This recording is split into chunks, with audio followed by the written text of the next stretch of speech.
think. It's not a tournament. It's what you don't see on TV. The cash is real. The stakes are high. They bet big. They win big. They lose big.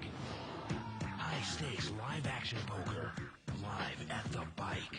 Watch it live on the web or play it if you dare at the Bicycle Casino right here in Los Angeles.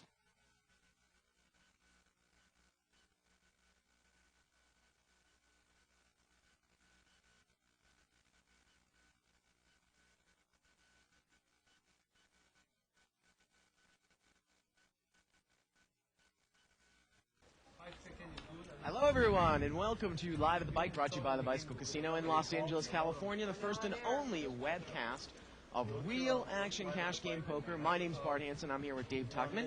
Tonight we are continuing on with this little experiment. We're going to be doing 10-20 pot limit hold'em with a $1,000 minimum buy-in, and we're going to use brown chips, $10 chips. Of course, tomorrow night's 10-20 no limit hold'em. Yeah, this game can play really big. Got a couple of new faces on the table, plus Jason Katsutani, Jay Katsutani, who's always fun to watch. He did really well last night. Yeah, he did. He had a good night. So let's head over to the table and let's get started. Let's do that. Introducing the players. Seat number one, we've got Tony, kind of a tournament player. Yeah, that really is tournament Tony. I know we called Filipino Tony tournament Tony, but this guy really is a tournament. I think he wanted me to call him the Big Bad Wolf.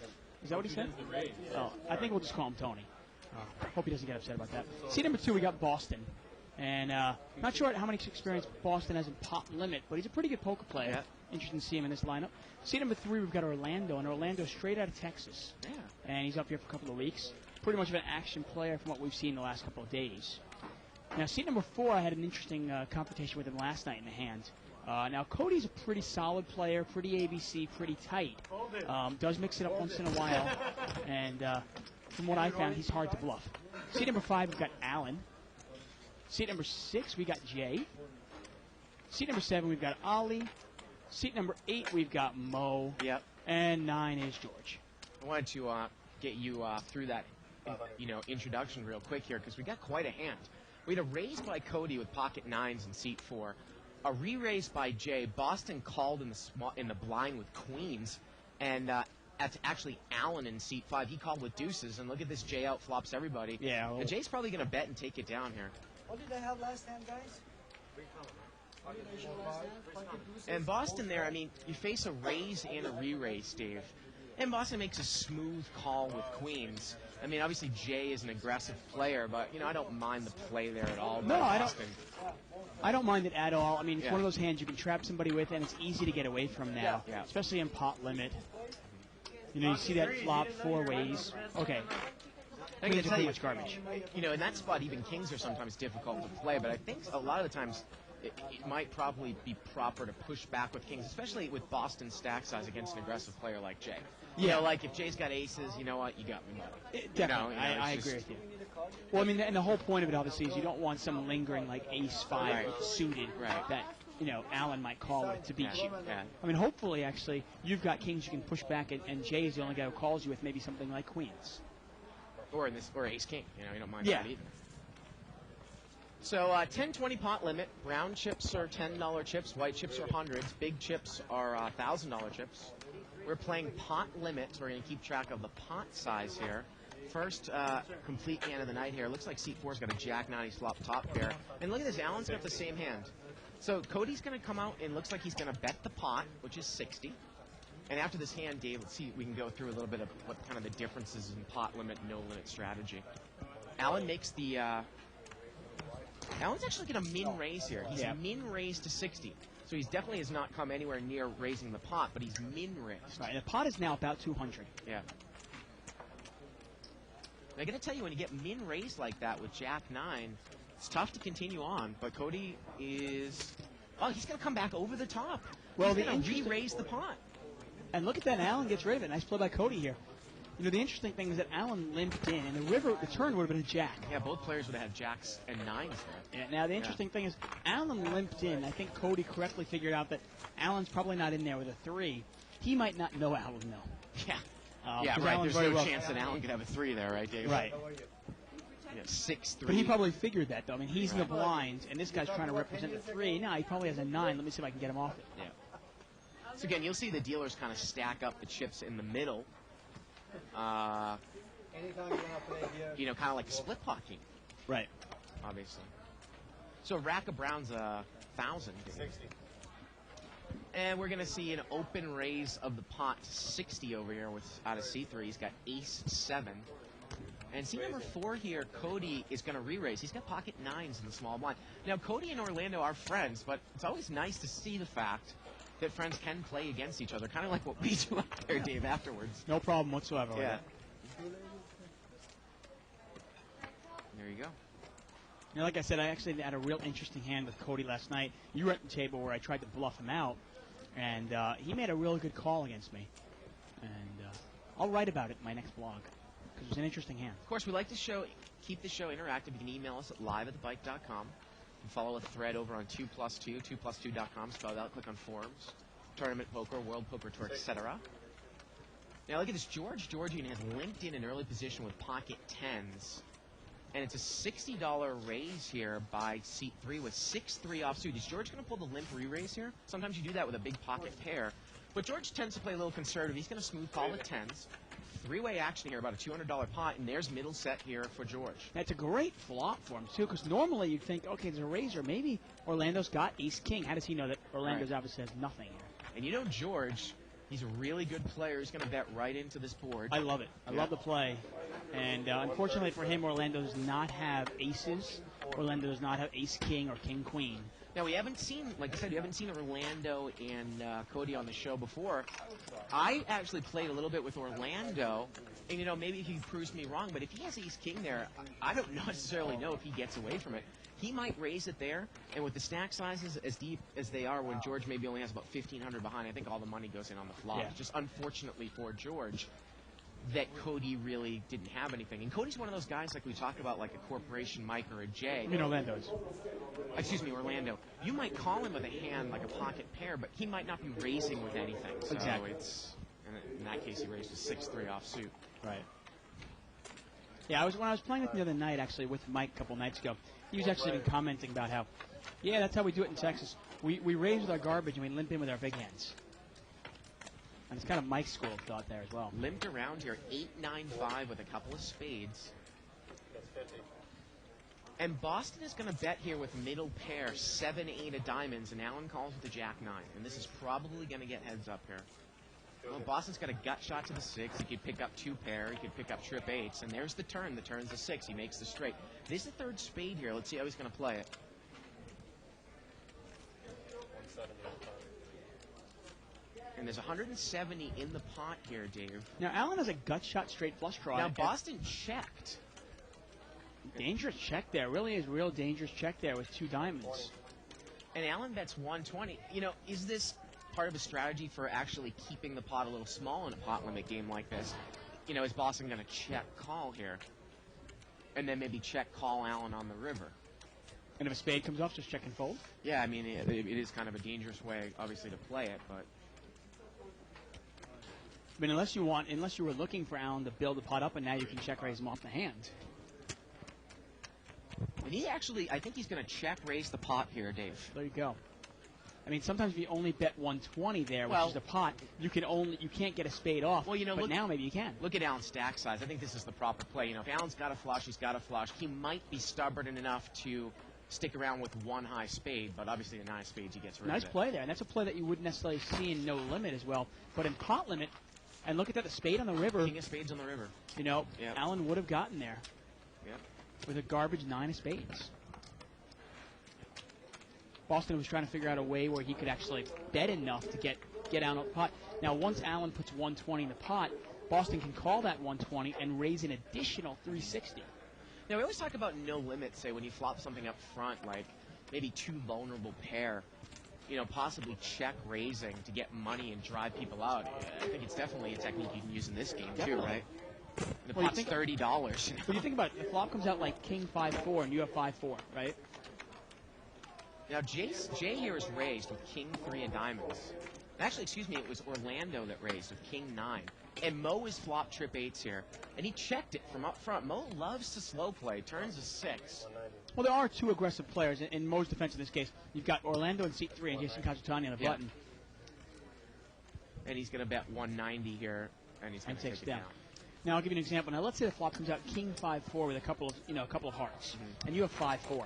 You have bottom 2 pair, and so let's say the pot was limped around, so the pot is only say $60 or $70.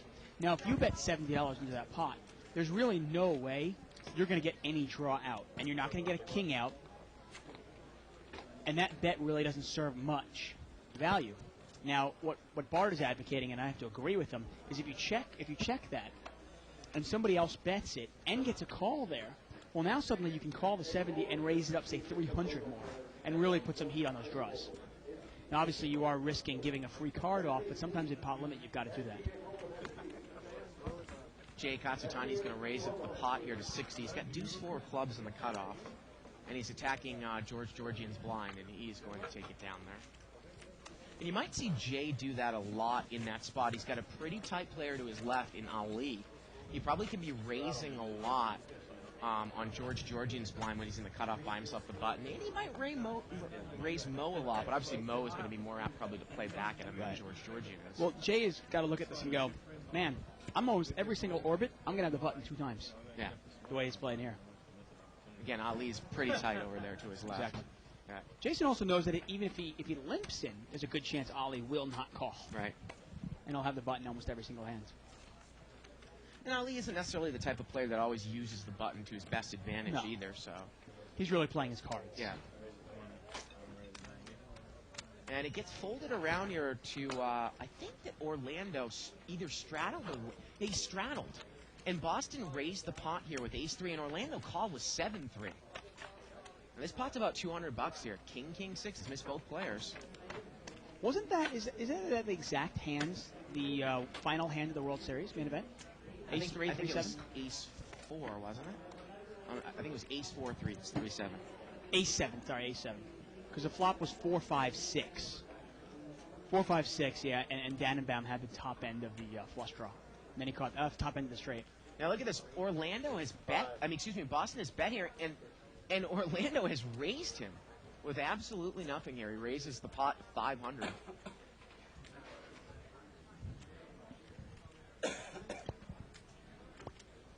And this guy obviously seems like he's a mover and a shaker here, and Boston gets away from it. Well, I mean, he can't. And he shows the bluff there. You know, it's funny, Dave. You were kind of whining to me before the show. I was whining. Yeah, about I was whining like a little bitch. Why the hell am I making moves against most of these players in these games? It's almost proper to play the game straightforward at least 95% of the time. Well, it's just dumb. You know what I mean? We see it all the time. And obviously there are times to make bluffs and there are times to make moves. But like you said, 95% of the time, there's really no point in it. You know, you make a move against a guy who just... Most of the time, you and I marvel at the fact that this guy actually paid us off. Right. We go, how could this guy pay us off? Isn't it obvious what we have? But yet we still get paid off. So then later on, when you try to represent something that's so clearly what it is, and you figure, okay, well, they can't call you. They call you anyway. That's why I really like to build the pot up on the turn and over-bet the river sometimes. Yeah, because they're going to pay you off anyway. Now, Jay here has raised the pot, King 7 of diamonds. He's made it 130 to go. There were about 4 limpers in front, so obviously he can make it 130. And is Allen going to call him with 7-3 of clubs? No, he's not. Interesting there, Cody in seat 4 mucked Queen Jack of diamonds from up front. And I think that Jay, you know, it's funny, Jay usually kind of is quiet from what we've seen normally on the show in the first hour. Yeah. But I think that he's pretty much sensed this table out, and I think he's probably going to be full steam ahead the whole night. We'll see. You know, it's interesting also. When you're making a move, actually, let me get this thought out in a second. Rethink it out and come out. At you. Allen is going to make an open limp here with King 9 of spades from up front. And we're going to see that tournament Tony there in C1 play the first hand. He limps in with ace 7 of hearts on the button. Okay. And we're going to see it 4 ways. Now, he's never been on the show before, has he? No, he has not. Ace 10-10 here, and Tony's got the best hand. He gets checked to him, and he's going to bet with the ace. Why not? Now, Allen has got the nut flush draw over there. It is a paired board with King 9 of spades. And here we go to the turn, and the turn's a spade, and Allen gets there. He's got the nut flush, check, check. And the river is a 5. No, I don't mind. I mean, if I'm Tony, there's no way I'm going to call this. Remember, I have a weak ace. I can't even beat another You ace. can't beat a spade, you can't beat an ace, you can't beat a sandbagged 10. There's almost nothing you can beat. No, you're calling this to draw. I mean, unless Allen had called with something like Queen Jack and is bluffing on the river. But again, that's a very, very contrived situation to talk yourself into a call where you could probably pick a much better spot, right? Yeah, definitely. No doubt. Good lay It's all down there about by picking Tony. spots there. Yeah. So did you? Yeah, I finish rethought your that. thought? Anyway, my thinking was, obviously, you have to give enough action where you don't want to be somebody like, say, Kirk or Dr. Beatty or even Ali, where you get no action at all on your made hands. Yeah. But I don't think I have to worry about that. You know? I know you don't have to worry about that. I mean, we give enough action that... But in the sense that we just see bluffs over and over again, most of the time we see people making a lot of money. It's usually on getting paid off. It's not on big bluffs. Look at this. George Georgian limped in with ace king. Uh-oh. And Tony has king 10, and George has ace king. Mo bets here with 7s to see where he's at. And is Tony going to go bust on this hand? George is going to raise immediately. Is he? Yes. he just oh, called. I thought he said he was going to raise. Yeah, it's very unlike George to raise there. Really? But Tony is going to raise. Yep, Tony is going to min raise here. Is it unlike George to raise there on a board like that? From what I've seen, I just haven't seen him raise with like trips there. He likes to trap a little bit. And he is going to... Did he make a smooth call, or is he coming back over the top? No, he just called here, Dave. See, at this point, though, you've got to realize... Turns a 5. What do you think Tony in seat 1 is representing? Clearly, Tony's representing a king. Why not come over the top of him and really put some pressure on him right away? And look at this. It goes check, check. Tony takes the card, and the river is a deuce. Yeah. And this one's going to get chopped up. And George is going to bet the pot, and the only thing that Tony can lose to, obviously, is king 5 or pocket deuces. It's an easy call for Tony here. Probably just a call. Well, he's going to, I guess he's going to push and a call, and this one's going to get chopped up. Cagey little check there by Tony. And, you know, against a player like George, I really like the play. I actually had a play hand like that against Hob where I flopped trips, and it was a bet, and Hob called, and I raised. And actually, Hob came over the top of me on the flop, and I easily got away a deuce 5 on a 5-5-9 flop. And he showed me ace 5. Right. But I got to tell you, if Hob had just called there, I would have taken the card on the turn as well. Yeah, I mean, well, you got to look at... The only thing I'm not sure about George's play, and I really like George's play, but I got to say, the board is king, king, deuce. Mo bet 70. You call 70. Smooth. Now you got to raise from behind. What do you think the guy has? Right? Why not put heat on him right back? When George makes that call to my raise, I got to tell you, because George usually is not going to limp in with any king that's worse than king 10 suited, I pretty much know I'm beat. He either has deuces full right now, or king jack, king queen, and ace king. And he might check the turn, try to take a card. Yeah. You know what I mean? And that's exactly what Tony did. Now, Cody's got pocket queens here. And it's funny, Cody and Orlando, they're good friends, but they do not play alike. Their play is definitely different. Boston has raised to 90 here from the cutoff with 9-10.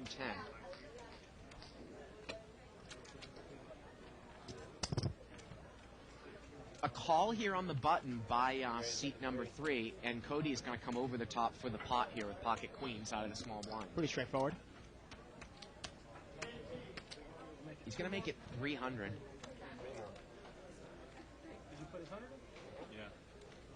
Now, Boston is not deep enough to make this call. No, I don't Cody. think so. And there's nobody else involved in the pot. If let's say you get 2 more callers in there, suddenly the pot's $1,000 and it's $280 to call. Okay, it becomes interesting, but You know, it's funny, and we're not going to see a flop here. I was talking again to Nicole Pepe about how I actually spoke to her last night. I was like, why do you, if you're going to play 500 deep, why do you play in the 510 game? And she said, well, I like to actually play the short stack strategy that's often endorsed by Barry Greenstein. Only playing premium hands, really pushing some of my small edges. I said, that's fine. But I got to tell you, you're in my style. I love to get into a deep stack situation with, like a hand as weak as 9-10 offsuit, get it heads up with a blind raiser who might have something like queens. And we're really deep. Well, to start playing poker. Yeah, I mean, if you don't think the guy can get off the hand, hey, there's and which we've been pointing out, lovely shot of Nicole there, which we've been pointing out, most people don't get away from hands, why not? You're committing a couple $100 to maybe win 3,000 or 4,000. Orlando here has brought it in for a raise with 9-6. That's it, Ollie. And look at Ali. After Allen called, Ali came over the top and raised the pot with a queen-jack offsuit. Well, there you knew go. Ali there. He usually plays a lot more conservatively than that, but, you know, he might be figuring that Orlando's full of it when he raises in late position, and he is. Button moves over to seat number 5. Seat number 6, Jay is taking a break for a second. Ali small blind, Mo's the big blind, and George is under the gun. Action limps around to Boston there in seat number 2. He's not going to play either. Yeah, at least This picked is an up. almost automatic raise here from, and sure enough he does. I don't even know what he has, but if everybody folds to Orlando, he will almost always raise. Well, he's got a gap-suited connector here. And Ali, who re-raised with queen-jack last hand, is just called here with ace-king. I think he's trying to trap. The problem is, though, is Orlando's not in there with a weak ace. If Orlando is raising with ace-10 or ace-jack, it's a great play. See, and this is what I'm talking about. Yeah, and Ali's probably Well- going to check raise probably the pot here. He loves to do this with ace-king. Although I got to tell you, if I'm Ali with that flop, you got to be a little careful in the sense that if you get played back at, if Orlando was raising with an ace, you can only beat ace-jack right now. It looks like it's a $120 bet here by Orlando. And is Ali making the check raise or just a call here? Let's see here. He's trying to raise. Is he? Just call. He's just called. I got to tell you, that was one hell of a clumsy call. Turns a 4. Orlando is drawing dead now. And Ali's going to bet right into the turn. And there you go. And Short Georgian says goodbye. I got to tell you, I just picked up on something. Yes, what do you pick Kind up of on? tell this to Donna out on the floor. We can't actually. Sometimes, you know, we'll ask Donna, you know, is that a check raise or is that a call? I think that that's actually can be kind of a tell to some of the players on the table. I don't necessarily think it's the greatest thing to maybe have us point out, you know, out there. Do you agree with me, Dave? You see what I'm saying? Of course, yeah. Yeah. I see what you mean. So, Donna, ignore us. Sorry. All right. Hey, Ali, are you check raising Yeah, or are you exactly. check raising or calling with your Yeah. monster? Four-way action here. 6-3 deuce. That's 2 pair for Ali. Ali's in there with. Ali's actually got 5-3. He's got Oh, middle thank pair you. and a Sorry. straight draw. Turns an ace. And 70. it gets checked over to Orlando, and he's going to bet with 5-7. He's got a got a gut shot. got a That's gut it. shot. Yeah, got a gut shot to the nuts to the 4 here. He's gonna take it down. Obviously, the value of Orlando's hand there is if the 4 were to come, he beats any other, you know, 5. Right. You know, say that turn card was the ace of clubs, and Ali sticks in there, and then maybe a 4 comes off at the end. Definitely. Yeah. Definitely worth a few $100s. Now look at this. Gil is coming into the game as well, and it looks like Well- Tony's moving over to seat 9. Yeah, Gil does have experience playing pot limit. He plays a lot of pot limit tournaments, Yep. so he does know the game. He's also been playing poker for quite a long time, so. Live straddle here by Orlando in seat 3. And we're heads up between the big blind and the straddle spot. Queen 4-8 here. And look at this. Boston's going to play a little tricky here. He's going to check top pair to Orlando, who, you know, looks like Orlando. You almost can classify him as almost like a super lag. Yeah, he's real aggressive. Yeah. And look at this. Boston is check raising with what is, you know, not that strong of a hand here. Queen deuce. And it's interesting, too. I mean, normally you might not want to put that much money in with a hand like that, Yeah. but I guess against Orlando, he figures, you know what, I'll go to war with it. Yeah. Once again, we're live at the bike, folks. I'm David Tuckman here with Bart Hansen, and you're watching Pot Limit Hold'em. Limits are 10, the blinds are 10-20, and this game can get pretty big. Now, the first raise is, actually, you can put in $70. Call 20 and raise 50, so you can actually make it 70. Now, if somebody limps in, you can make it 90, and obviously another limper in 110. And in a straddle pot, you can make it 110, right? Right, That's the first exactly. raise. You know, when you were playing with Cody and Orlando, you're kind of doing a good job plugging the show, and I assume you kind of got them to play on the show tonight, right? Explain to them what Well, I was last I was telling them about it. I was Yeah. trying to get them on there. Four-way action here. They said they had seen it before. Oh, cool. and they liked it. Jack 6-6 here. Look at Orlando's hand. And I love it. Orlando's going to come out and bet right away with trip sixes. And I think Allen's going to get involved here. Well, Allen's probably going to raise this, and he does. 120. Oh, I don't mind the play by Allen. I really don't. I like the play. I want to see where I'm at right away. I'm in position here with Allen's hand. Now, we know Orlando's got trip sixes. well, I mean, with stack sizes like this, you might even just come over the top and put Allen in. You might, exactly. Wow. Now, the problem is Allen's going to commit himself because he's only got about $400. Turns of 4. Now, it might go check here. Well, Orlando checks. Allen puts the money in, and Orlando's just going to put it all in. Yeah. And Allen's got no place to go here. Yeah, and Allen's got 2 outs to the win. Yeah. I love the play here by Orlando. You know, we sometimes get on the case of Corporation Mike. Rivers at 10. Orlando's going to take down with trip sixes. Sometimes we got on Mike's case, but he's really, good at it now that if you're going to bet with your garbage and you're going to be a super lad, well, why not bet out with trips or a set? Because no one's going to ever give you credit for it. No, of course. That's the whole point of it. I mean, might you give Orlando a lot of money in that spot with, say, King Jack, or if you were in there with Ace Jack? Well, I will say, not to toot my own horn, but I've been playing against Mike and I've been playing against Jay for quite a while now. And I've gotten to the point where I'm not going to lose. These players get hands too.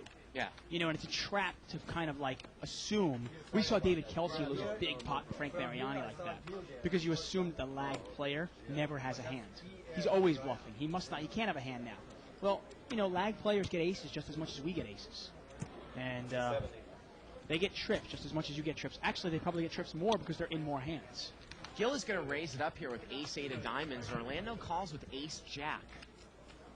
10-4-9 here. And Orlando's going to come out and bet here with ace-jack. And Gill calls. Turn is a 10. Gill picks up diamond draw now. It gets checked over to Gill. And Gill's going to bet. And Gill plays his own brand of aggressive. Well, wait a minute. Did they go? No, actually, Orlando bet again. Okay. And I think Orlando's going to fire one more time. Well, if Gill calls here, this one's going to get chopped up. Is he going to call? Yep. Wow. Chop it up. It was kind of difficult to figure out what was going on with the action there because I don't think that Gill has all the chips. Well, maybe he does. I don't know. I never saw him put any chips on the pot. Yeah, it was funny. Orlando actually bet all 3 streets. Yeah. And Gill called them all 3 streets. The only hand that Gill could really beat was, say, like a king high, maybe a queen jack for an open-ended straight draw, something like that. Gill's got some pretty good instincts, though.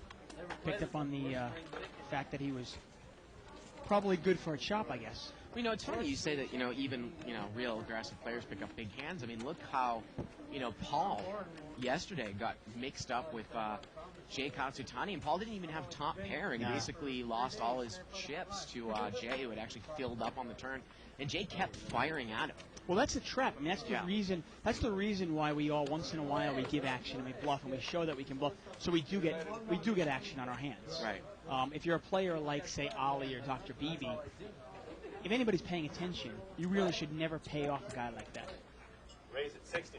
Well, it's going to get limped around here, and Jay is going to raise it to 60 out of the big blind with ace-deuce suited. And we're going to see it heads up here between these two guys, which is probably going to be fun here. Yeah. Orlando's got 3-4 offsuit. And Jay bets blind. Yeah, Jay's going to bet blind here. I think he's betting the pot blind, 130. He's hitting ace. Spike the ace. Horrible flop for Orlando there. And there you go. And again, I love sometimes, coming in with... I got to tell you, some of the most valuable hands that you can have to bust a big hand are those suited, connected wheel cards where if somebody's got pocket aces and you make a wheel, like I said, I probably won the biggest pot of my life in that way when you're really deep. Well, I mean, it's really hard for them to put you on a hand like that. Yeah. You've got to also realize that sometimes, even if your opponent has ace-king, well, that ace is going to be integral in making your wheel. So let's say you have 3-4 or 4-5, and the flop comes out ace-deuce-3. Oftentimes it does hit your opponent because they'll have ace-king. 100. Boston's going to raise it up here to 100 with ace-queen of diamonds. Now, see number 4 here, Cody. He's on the button. Plays much tighter than his buddy. He's going to have a smooth call here with ace-jack suited. He's dominating. And Ali folded ace-9, so there's only one ace left in the deck here. And not surprisingly, an ace does not fall. See, obviously, it's a very bad flop for ace-queen. It's a terrible flop for both players. And Boston is going to bet weak. He's going to bet 80 here. Yeah, kind of a little continuation bet. Cody is going to call one time in position, which he often can do. Doesn't really have anything going here, but here we go. Nothing at all. Probably going to try to take it away or see what Boston does on the turn. Turns a 9.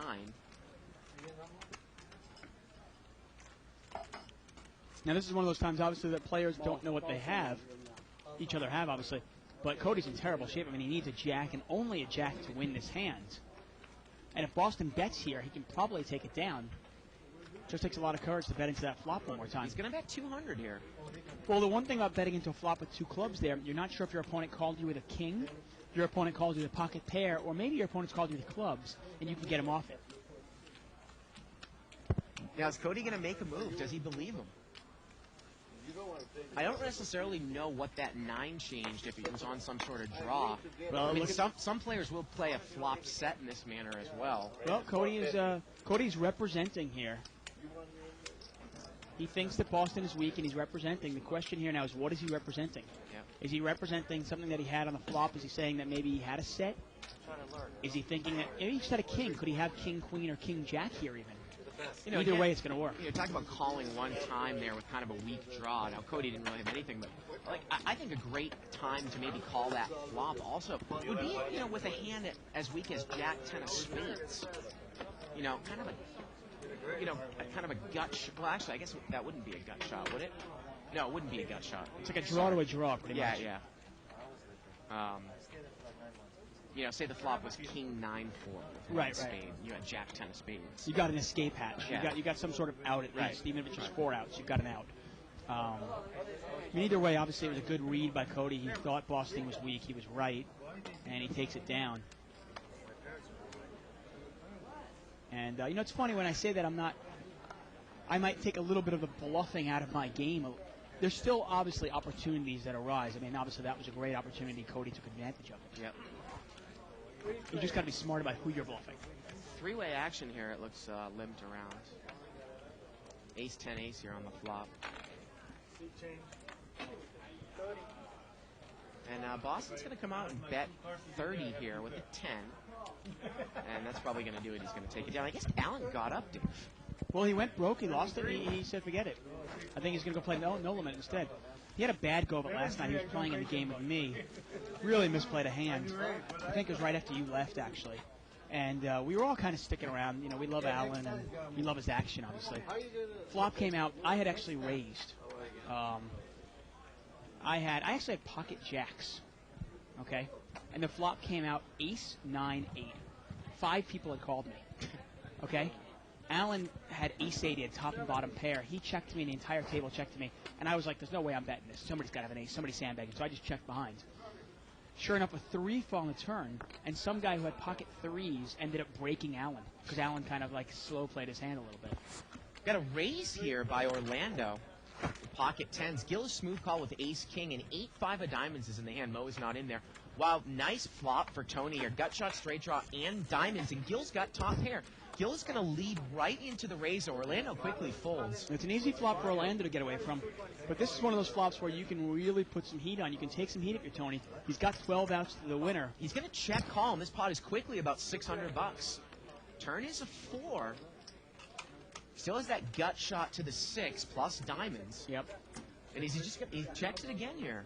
Now, the interesting thing is this is one of those times. He's going to bet 500. This is one of those times where you probably get more action if a 6 came off than a diamond, right? And he's actually betting the pot, and it might put him in. And there's no implied odds, obviously, here. The pot is about $1,100, about $550 to call. Now, you can't call. You're only getting 2-1, and you're a 3-1 dog. Yep. It's a pure math problem, Pure math problem, right? You've got to put Gill, at this point, you've got to put Gill to raise pot. You've got to put him on an ace, and you've got to know that you need a 6 or a diamond with 12 outs. You just don't have the odds to call this. And he makes the call. He's going to gamble it up here. He needs a diamond or a 6 here, and this pot is, close to maybe $2,000 here, Dave. Here we go to the river. River is a 5. That's no help, and Gill is going to take it down there with ace-king. Yep. +1 2 open wins the hand. I think Gill had about $50 left, but that's it. Oh, 5. He's got kings or ace king. There it is. And Gill takes it down with the ace-king. Hey, you know what? You can keep that $90 you owe me. You just paid me off. Forget about it. First email of the night here from Mark Moulton. He actually sent a detailed email about a tournament situation that he was in, and we appreciate the emails. Unfortunately, I'm not going to get to read the whole thing here on the air, but I promise you that we'll look at it. Email here from David Stanfield saying that the hand in the last hand of the World Series was actually ace-3 against 7-3. So it was ace-3. Yeah, somebody said ace-7. I thought it was ace-3. So that was no, it the definitely actual hand. was an ace-7. So it was ace-3. Right. There you go. Because the flop was 4, 5, 6. And the turn was an ace. Right. Exactly. They both had. I mean, well, obviously, Joseph Hashim, he flopped the straight. Dannenbaum flopped the bottom end of the open-ended straight draw, then turned the ace, and all the money went in there. Great email here from Adam Moore. Are you going to read that later? Yeah, I will. This was actually overnight. So Brian is coming to the game. New player in seat number 1. I'm not sure how much money Tony has rebought for, but he's got pocket kings in seat 9. Yeah. Now Jay's going to raise it up here with deuce 3 of spades in seat 6. And I don't know if Tony did rebuy or not. He's going to re-raise, it looks like. Yeah, he's going to re-raise the pot here. And I don't know if Jay's got enough money here to call that. I mean, actually, I don't know if Tony's got enough money for Jay to call. Jay to call. Yeah. You got to be real deep to call that raise. And Jay's going to fold it over there to Tony. So email here from Adam Moore. This came around 1:35 a.m. Pacific time. Heard that there was actually a couple of problems with the replay last night. But again, we usually replay the shows 1 hour after the show every day, all the way up to 5 p.m. Pacific time the next day. Right. My God, you guys are annoying. You sit there and talk about how they should have played the hand and act like the players can see each other's cards. Well, they can't. You guys sound like a couple of girls up there, and you definitely think you're the best in the world. Just shut up for 5 seconds. I like the show, but remember, the players can't see each other's cards. Yeah, and that's news to us. I thought they could. Jesus Christ. What the hell are we doing in here? 5-way action here, limped around. 9-5-6 here on the flop. Top pair for Brian. Brian is playing it. He's here. real conservative, Brian. Turn is a 6. And now Orlando is going to come out and bet. He's got a gut shot to the nuts to the 7 here. He's got 8-10. And Brian makes the check call. Again, Orlando has 8-10, and the river is a 10. And now Brian makes 2 pair. Turn was a 6, and the river was a 10. He's got 10s and 9s. Well, you know what? It's interesting here. Orlando might call this thinking his hand plays because he's got 10s and 6s with a 9 kicker. No, he's going to get rid of it. He does not call. Yeah. Well, Brian's a real tight player. You know, we've seen him on the show only a couple times, and he's one of those players. I mean, I really think when he's on his game, he is one of the best players out there. He's really good. Absolutely, but I got to tell you, he definitely has a tendency to tilt. Yeah, he does. I mean, if he loses the big pot, I got to tell you, when I have aces in front of him, I'm going to limp in. I've seen the guy push in for $4,000 after he lost a pot, with deuce 3 suited. Well, he's one of those players like you talk about metagame. If you can actually give him a bad beat. Yeah. Sometimes that bad beat that might only make you $500 can be worth $5,000 an hour later. Yeah. Straddle here by Orlando. But I will say when he's on his game, though, he's really a good player. And he can really, really, in position, put pressure on players. I mean, I actually saw a guy, Eric, who's been on the show a couple times. This was maybe a month ago. I mean, Eric had raised out of the blind, and I think everyone knew, or I knew and Brian knew, that he had pocket kings. The flop came with an ace, and Brian just kept putting the heat on him on the flop and on the turn. And Brian had something like, 8-9 suited, but it didn't matter. Bluff worked. Didn't matter, Yeah, well, those selected bluffs do work. No, I do definitely have a lot of respect for Brian's game. He actually gives me a lot of respect. I am somewhat stunned at some of the hands that he will lay down, not get involved with me and vice versa. Same thing in that. I've actually seen him I'll raise in late position and I'll see him lay down ace queen with me. No problem. Not even thinking about it twice. Pocket jacks here for Ali. He's going to raise it up. I actually saw Brian, who was unbelievable. Corporation Mike, this was a couple weeks ago. He raised. I think it was in a 5-10 game, pretty big from late position, and Brian laid down ace king in the blind. Well, one of the reasons for it, I talked to Brian about it. He goes, that's not the hand. He goes, that's not the hand that I'm going to break Mike with. He goes, the hand I'm going to break Mike with is pocket deuces. He goes, maybe 4-5. Right. He goes, a pocket pair. That's what I want to play Mike with.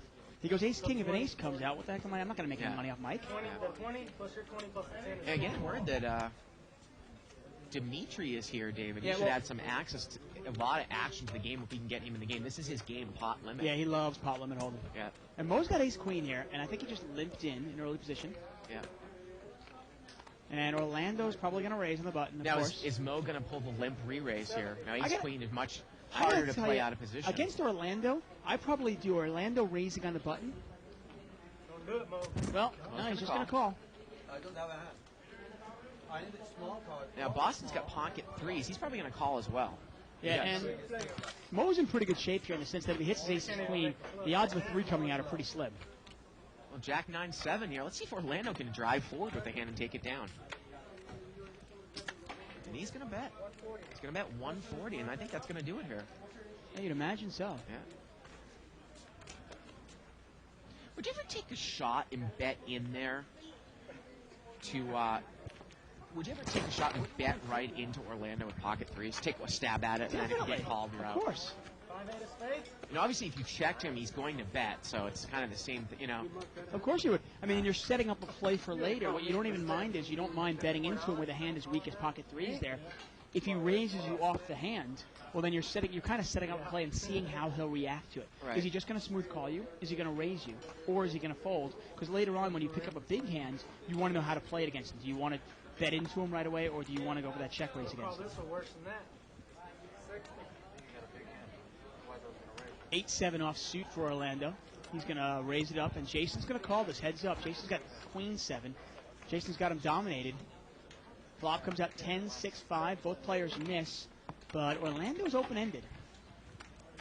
Jack on the turn, and queen high is still good, but Orlando is still open-ended. Orlando needs a 9 or a 4 or an 8 to win this hand. And Orlando's going to, they both check the flop, and Orlando bets the turn and takes it down.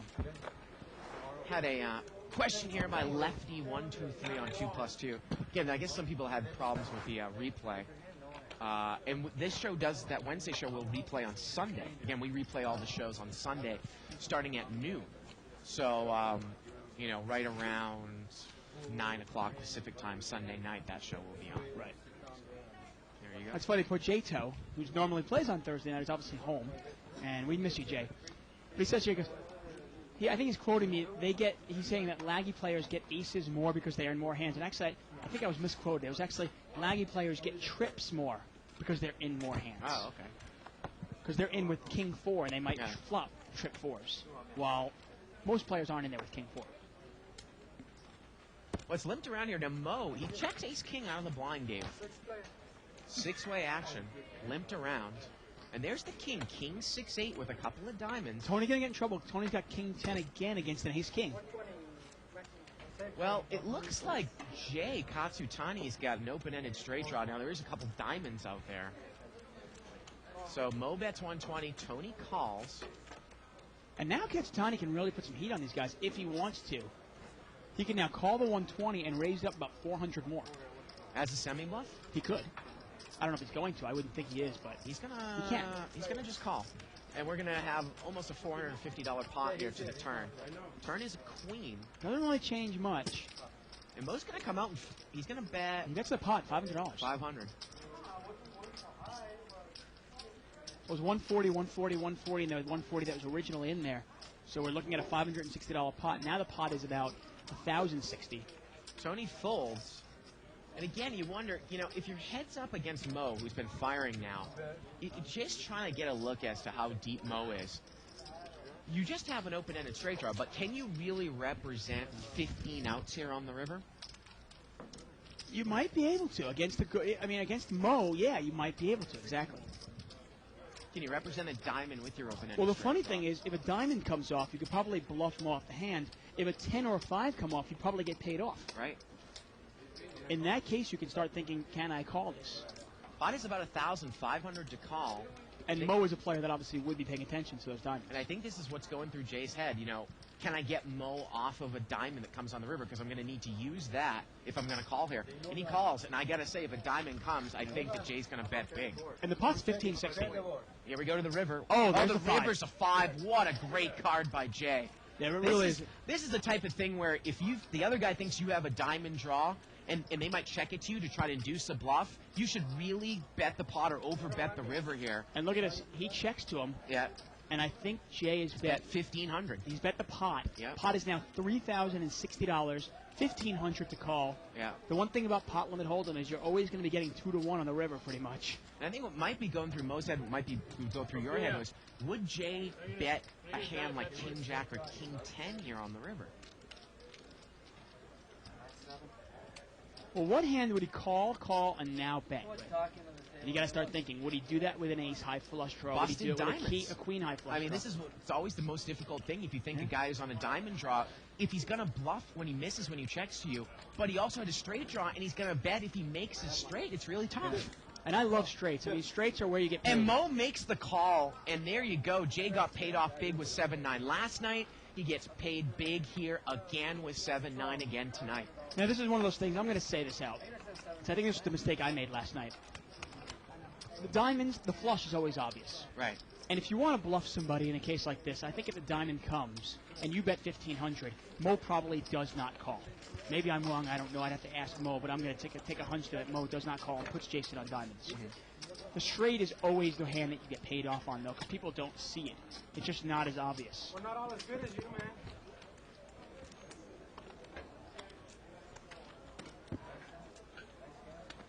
Button's going to move Yeah, and over Ray here is to pointing out 7. something that's real smart. He actually said, he goes, almost knowing that he was going to lose, Mo actually asked for chips before he said call.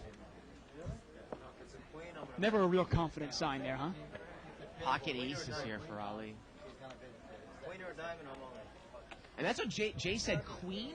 Jay actually just said, as Ali's going to raise, he actually said to the table, if a queen or a diamond comes, I move in or I bet the pot on the river. So obviously he's not calling just for his 8 outs that he had. He is going to use not only the flush outs, 15 total, but actually another 2 additional queens. Yeah, I don't think the queen would work, though. Do you? Not in that case. Yeah. But I'm saying if he were to use that, he's actually calling the 500, getting 2-1 for 17 outs. Well, what he thinks is 17 outs. Now, 8 of those outs are actually going to get him money. Yeah. The other, say, 8 outs. 8 or of 9 the outs that actually make his hand are going to give him none. Right. The other, probably the diamond outs, I think, against Mo. I mean, I don't know. I mean, Mo sometimes makes some big reads, but... You never know, right? Yeah. But those are hands you're trying to represent. Yeah.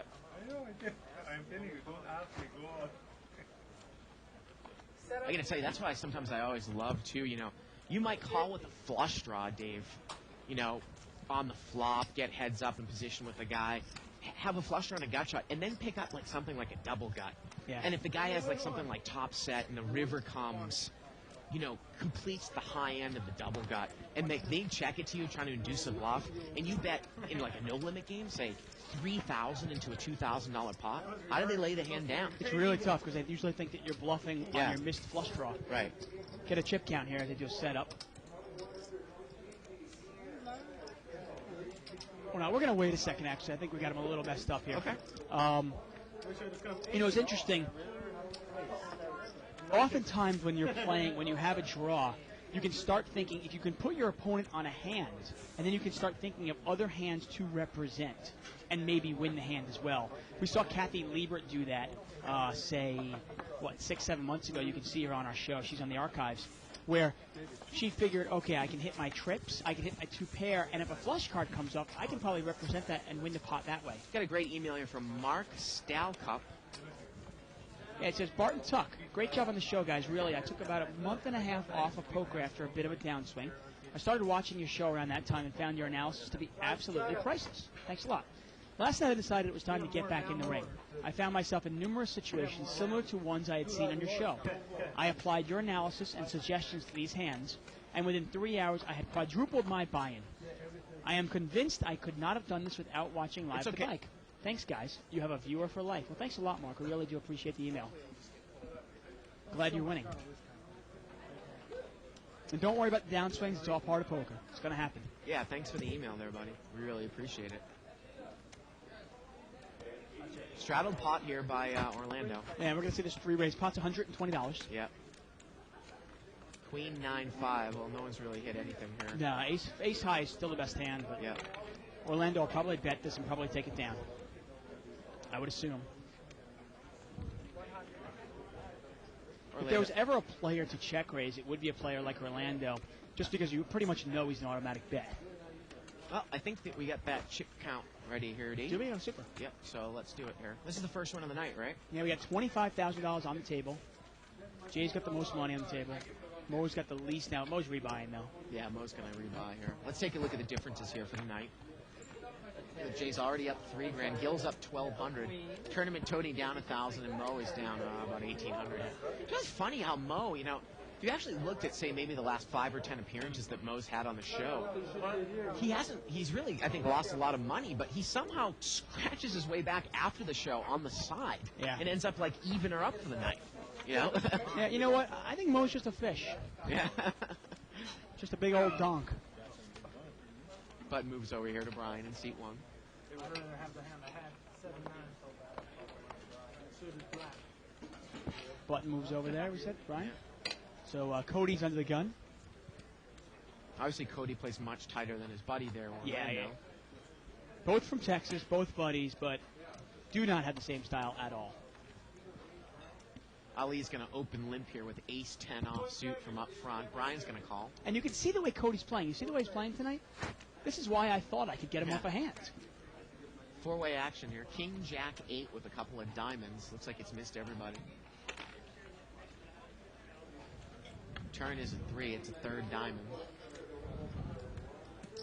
And Brian is going to take a shot at it here in position. No one's really shown any strength. Now, what's Ali going to do here at the ace of diamonds? No. And Brian gets a lot of respect. It's a lot of respect at this table. You want to go through that? I mean, I know you're going to write it in your blog. But No, I'll go through it real quick. Anyway, Yeah. I had 5-3, okay? The flop came out 7-4 deuce. Okay. So I'm open-ended. There was another player involved. He bet. I called. Cody actually check-raised, and he was in the blind, so I actually thought he might have 2 pairs, say 7 deuce or 7-4. Right. That doesn't bother me really, because I'm open-ended. If I hit my hand, I'm going to win anyway. I called a small little raise. I also figured, though, thinking the flop was 7-4 deuce, if I hit my ace or my 6, yes, I have the straight, right? But I also thought maybe I could represent 5-6. 7-4 deuce, 5-6 is also open-ended, thinking, well, if I hit a 3 or an 8, maybe I could represent 5-6 and get him off the hand. Well, sure enough, the 8 falls on the turn. He bets into me again. I then raised him. He kind of went in the tank for about 15 seconds, made a call, checked on the river when a blank came out. I pretty much put a pot-sized bet, and I think the pot was about 1,200, and I bet 1,000 into it. You moved in on the river. Exactly. I bet about 1,000. I think it was 1,000 more into about a $1,200 pot. He thought about it. He goes, man, You got 5-6. You got me. Yeah, and he called it 7 deuce. Yep. Top and bottom pair. And, I mean, I thought it was, really nothing he could beat with 7 deuce except the pure bluff, except basically 5-3. And I got to tell you, you probably would, you would play 5-6 the same way, right? Almost identical. Yeah. I mean, I'm trying to think of a different way to play it. I'd probably smooth call the raise with 5-6. Yeah. If I caught my straight on the turn, You're going to put a pot builder in there. Right, he's got $2,000. I want to build up the pot a little bit so I can bet a big amount on the river. Yep. And now, is Dimitri coming in here? He's going to play over Ali in seat 7? Well, we're going to get a lot of action coming into the game here, Dave. Yeah, but we're losing Ali, though. Oh, Jesus. Sitting in the middle. Now we're heads up here. Jack 9-8. Now Boston, actually Orlando has Jack deuce, and he checked it on the button. Now he's picked up trips on the turn. Yeah, and Jay is drawing dead. And now Orlando is going to bet. Orlando actually raised with Jack deuce offsuit in the button. Jay called. He checked the flop with the top pair. He's picked up trips, and now he's bet. But unfortunately, Jay's not going to get involved here. Jay thought about it, though. Yeah. He said, this guy doesn't have a jack. He can't have a jack. But Jay's going to pick a better spot. I got to tell you, Orlando might be one of the laggiest player we've ever seen on the show. Mike doesn't really bring in raises anymore in the button with Jack deuce offsuit, does he? Yeah, pretty much. Orlando is going to bring in any pot from the cutoff and from the button. Even I'd say anything from the last 4 spots. Yeah. If nobody else limps in before him, he's going to raise.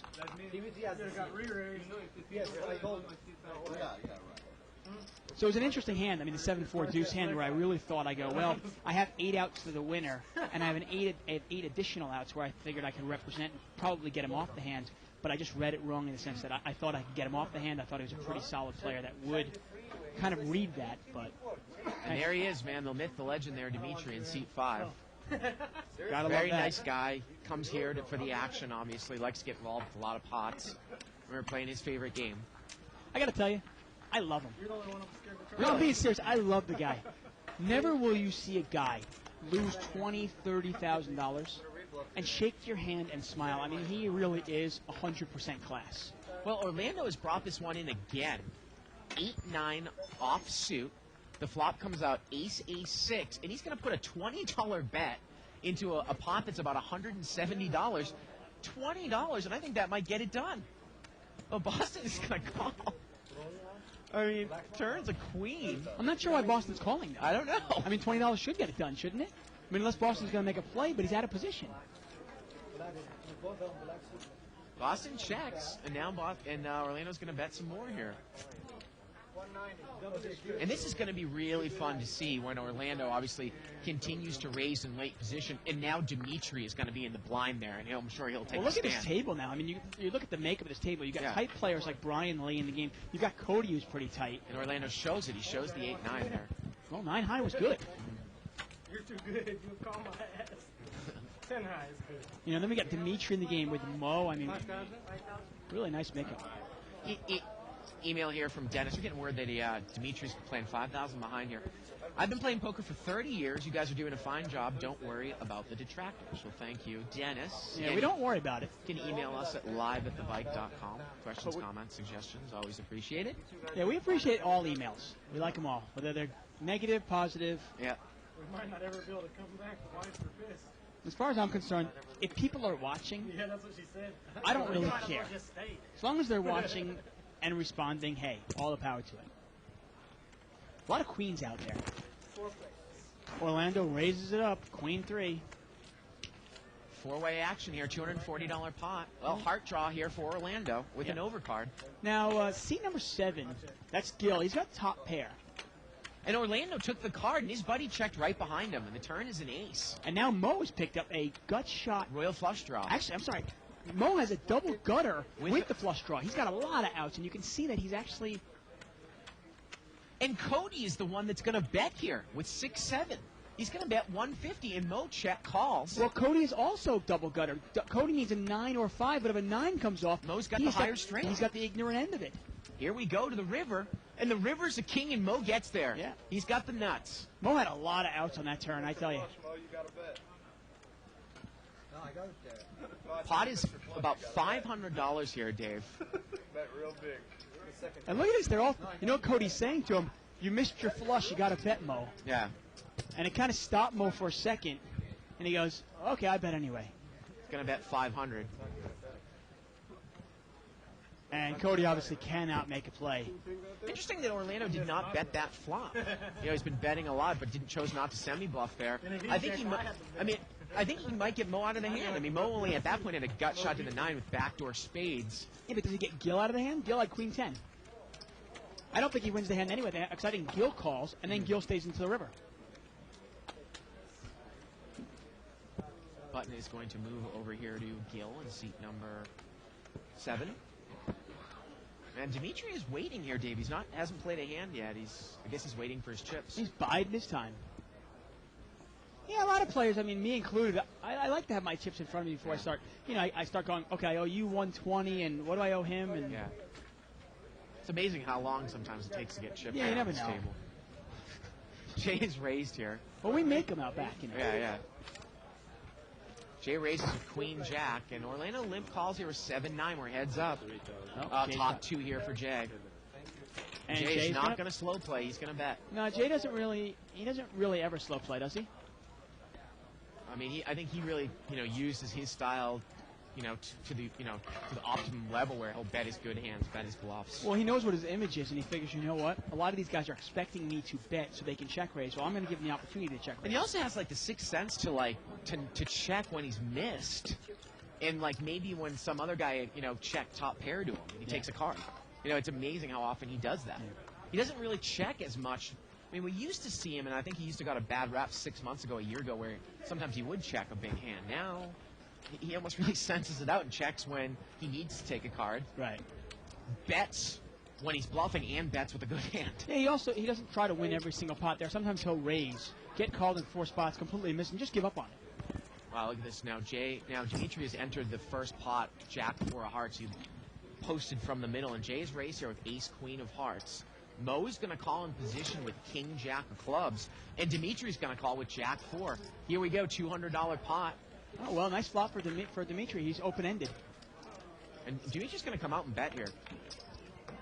He's going to bet 400. 370. Actually, it's 270. And he's going to take it down there. 270 was the pot there. I think he tried to bet 370, right? I think 70 was good. Yeah, apparently the replay got cut off there late last night. And started replaying on Tuesday show. But again, you can watch it on Sunday. If anyone wants to replay the Wednesdays, right. Watch Wednesday's game.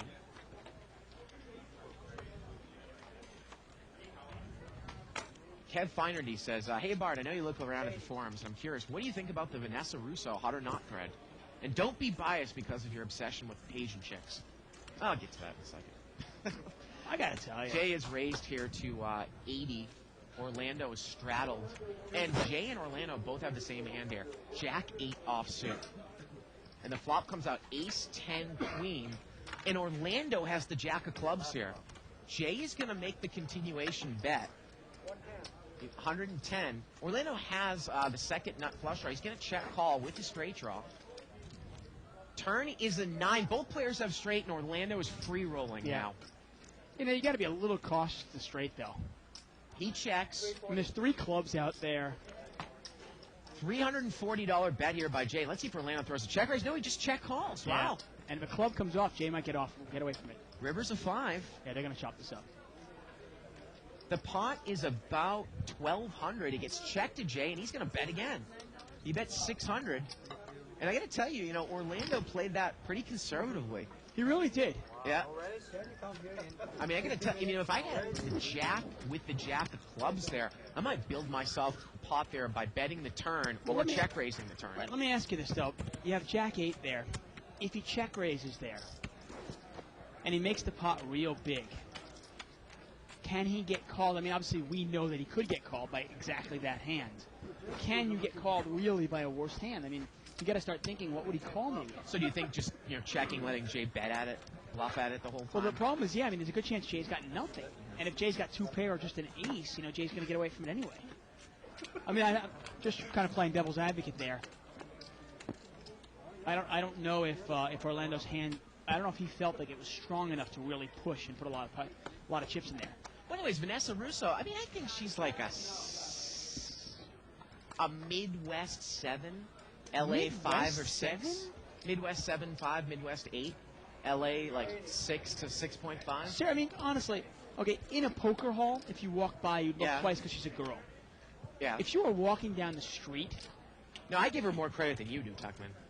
I mean, I asked you this question before the show yesterday. And maybe I'm biased. I don't think she has. I think she's nothing. I mean, she's not anywhere near as hot as your wife. And I think, that goes without saying. Exactly, but Boston has got Ace King here, Ace 4-7 on the flop.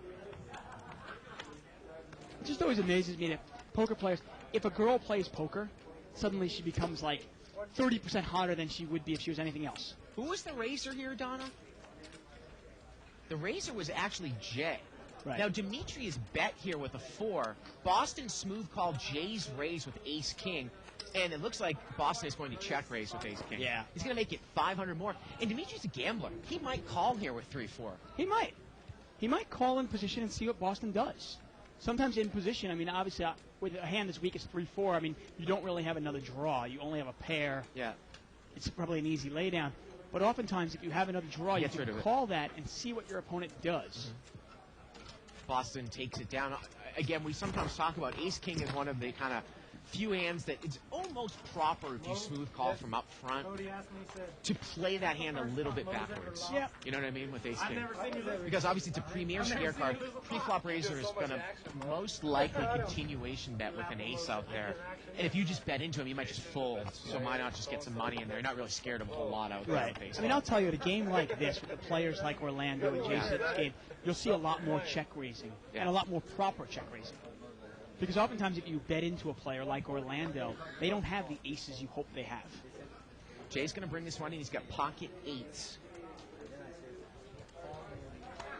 Couple of snowmen, right? He's going to make it 140 here to go. I believe that Dimitri straddles. Actually, so it must be 110, I think. And he's going to take it down. We're not going to see a flop here. And the button is going to move over here to seat number 3. You know, it's funny. We've had Gil on the show maybe 5 or 10 times now. He's a very, very accomplished tournament player under $500 buy-ins. You know, and you know, he plays a lot of stud high low, Dave. I don't necessarily think he's positive for the show, but I don't think he's playing all that recklessly as some, you know, other tournament players come on the show and do. No, definitely not. Yeah. Well, Gil is not. I mean, I like to say. I mean, Gil is a very successful tournament player. He's actually won 2 events at Stars and Stripes already. Yeah. But he's a poker player more than a tournament poker player. He can really adapt to any game. We have a straddle here by Jay, and Dimitri here is going to raise it up out of the big blinds. He's going to be able to make it, I think, 200 total here. Yeah. Well, did somebody else raise, or just a bunch of limpers with the straddle? Yeah, just a bunch of limpers, so he's going to be able to make it 200. Jay quickly calls with King 7. Gil is in there, and Cody's going to come in here from behind. We've got an $800 pot here going 4 ways. Well, I mean, Wow. Here we go. I'll call him. King 7-10, Wow. and look at Jay. He's got top and bottom. I mean, that's not really what you're looking for usually when you have King 7, but hey, he'll take it. And he's not going to check here. No, I don't think so. Yeah, I think he's going to bet hoping somebody's got a big king. Hoping somebody's got ace king or king queen or something like He's that. going to bet 500. I don't think anyone's going to get involved. I mean, I would be real shocked if Gil got involved there. Gil can't call with 9-10 clubs. And Dimitri's completely missed that flop. I mean, he's got backdoor diamonds. That's it. I think Jay's trying to convince him that he doesn't have anything. Yeah. You know, it was funny. I was talking to my wife before I came in. And I was telling her that I probably would not play tonight. I wanted to come home and spend some time with her. But now that Dimitri has come into the house, I always do like to play with him.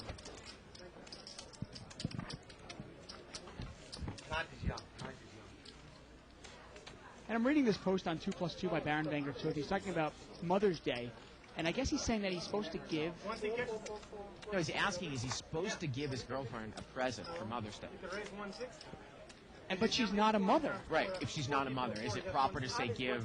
For a future mother, possibly? Well, how about this? Do you ever give your, you don't have any kids. Right. Do you ever give anything to your wife for Mother's Day?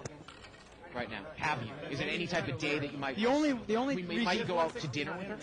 No, I wouldn't. It's not something like that. I actually gave my wife a Mother's Day gift when we got a dog, and it was kind of like almost like a little fun, gimmicky gift, like, hey, you're her mother, you know. But no, why? I mean, that sounds ridiculous. Yeah. Doesn't it? It's Mother's Day. It's not Women's Day. We get a raise here by Orlando. Ace-6 offsuit, and he's going to continuation bet. Now, Gil call with Queen-9. He's got top pair. And Donna out there, she can wave back there because we got the camera. She agrees with you, Dave. And Donna is a mother, right? Yeah. 4. There are plenty of days for women Gil out there. check calls here. They call it Valentine's Day. Now, an overcard comes to Gil's top pair, and now Gil check called the flop, and now he's going to lead on the turn here, Dave. He's going to bet 340, and Orlando does not have anything. Nah, it's a nice play. So oftentimes I would bet check call and then bet in with what I think is the best hand. And actually, you know, if Gil had checked the turn and went check, check, and ace was on the river, Orlando would have backed into top pair. Yeah, actually, the river was a queen. No, it was actually an ace. Oh, it was. Yeah. That queen's not it. Okay. Yeah. Yeah, I just don't understand why you'd be giving, unless, hey, Baron, you got to be careful. That might be a hint that she's gonna be a mother. I don't know. Hey, just wondering. I don't know. Doesn't make any sense at all, though. He says, I'm 99.9% sure that isn't what it is. Oh, well, in Yeah. that case, then, no, what are you getting her a present for?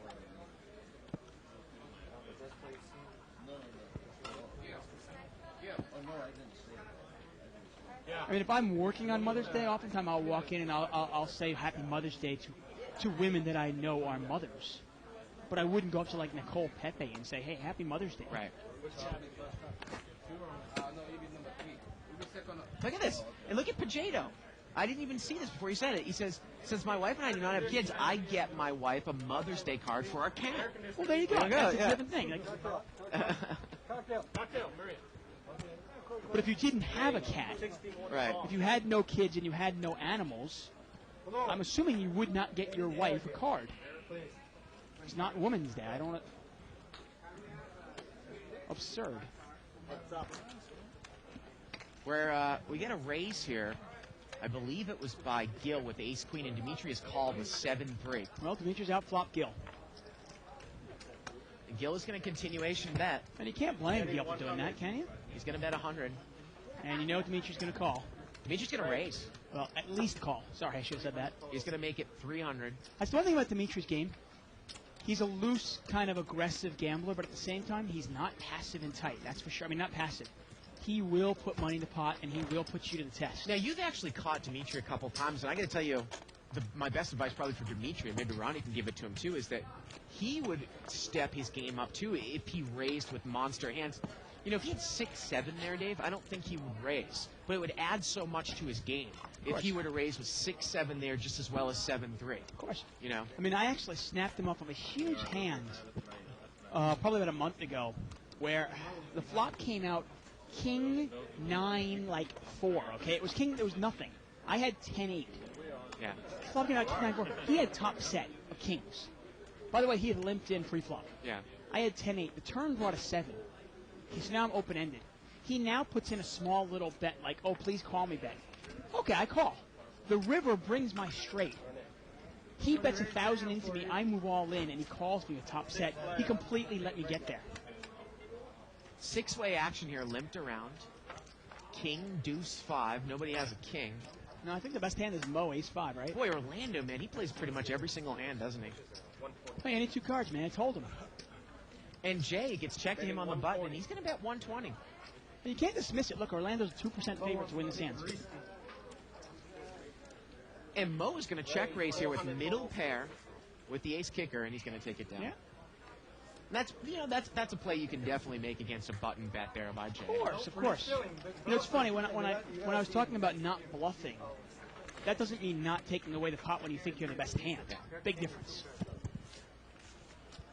But yeah, your advice to Dimitri would definitely be it's a good advice. Because if he started playing all his monsters the way he plays when he has nothing, it'd be really tough to put him on a hand. I did. I bluffed it. I bluffed it. Button moves over here to seat 7. Email here from gentleman from University of Arizona. He says, what do you guys think of a player like Orlando who is always betting when check to? And always continuation betting after a pre-flop raise. This is the way I play. It seems to work well. Is this the optimum lag strategy? Well, we'll get to that answer in a second. Orlando's raised again. Deuce 4 of diamonds. Dimitri calls with queen 5 of diamonds. Gil is going to call over there on the button. And Brian's in there with queen 10. Gil's got a jack 10. Here we go. About a $240 pot. All spades, 7-4-3. And Orlando's got the best hand of the pair of 4s. Nobody has a spade here. It gets checked around. Turn is a 4, and now Orlando's got trip 4s. I'm sure he's going to bet now. Yeah. And he's going to bet 200 here, a little under the size of the pot. And probably he'll going to take do this it. Yep. Unless Brian wants to make a play at it. This would be an ill-timed play, though. Uh-oh. And he is going to make a play. He's going to make it 600 total and an instant call here by Orlando. And Brian is drawing dead. And this is going to be about a $1,700 pot to the river. And the river is a 6. It's a one-liner to a 5 now. Yeah. Wow, Brian. I don't know if he can get Orlando off his hand. I mean, though. does he think that, does Brian figure maybe Orlando just made a call there with a high spade? Would he have continued to bet on the flop with a high spade? Remember, Orlando checked the flop, and Brian is going to bet 400. That's not going to get it done. Yeah, but he's making it, the odd play is he's almost making it look like a value bet. I mean, I think he's going to call, and he does. But he makes it look like a value bet. Yeah. I mean, do you buy the fact that Brian would check a flush twice? If you had a low flush, unless maybe you had the nut flush. And remember, guys, this is pot limit, so it's not no limit. I mean, you actually really, obviously we say no limit, you have to build yourself a pot, but in this, you have to build yourself a pot because you're not going to be able to bet. You know what I mean? When Brian throws in that $600 bet, I think he throws in the $400 in the river, hoping that, just really hoping that Orlando's got nothing, has just, say, like a high spade. But I don't think Orlando calls it just a high spade. Do you? $600? Live straddle here by Orlando. In Orlando, actually, Cody's picked up pocket tens here, and he's going to raise it. Raise 140 total. He gets to make it 140 first to act? 140, well, it's a $40 call, right? Yeah. So that would be 80, 100, and then he can make it 110 more. Oh, okay. Because the pot is then 110, so he can actually make it 150 total. Oh, okay. And Dimitri calls with queen 7 of diamonds here, second act. And it's funny, if there's no straddle there, and you can only make it 70, sometimes you don't want to raise it up to $70 with tens in early position. But with the straddle in there, you can actually make it a pretty good price. And Orlando's going to call with a Jack-9 suited. Brian's in there with ace deuce of clubs. So here we go, four-way action here. Queen 4-3 rainbow, and tens are good. Actually, Dimitri's flop top pair. Yeah. Cody's going to make a $400 continuation bet, and I get a feeling Dimitri's not going anywhere. Yeah, I don't think he is. I'm not sure if he can raise this, though. Now, I don't mind the smooth call here. The board is not draw heavy. You're not really scared of 5-6 or deuce 5 here, and you can just smooth call this. You don't need to raise to get a draw out behind you. Well, he is going to raise. Well, he likes to play it. No, he likes to put I have a lot no of problem money with it, but I'm saying if you're in position with a queen 7 here, sometimes you can just smooth call that, kind of see what your opponent does on the turn. Now, let's say the board was queen 4-3 with 2 spades, then you might want to put a little mini raise in there and put a pressure on a spades to get out there. He has made it 900 total. He's raised the pot. He's raised 600.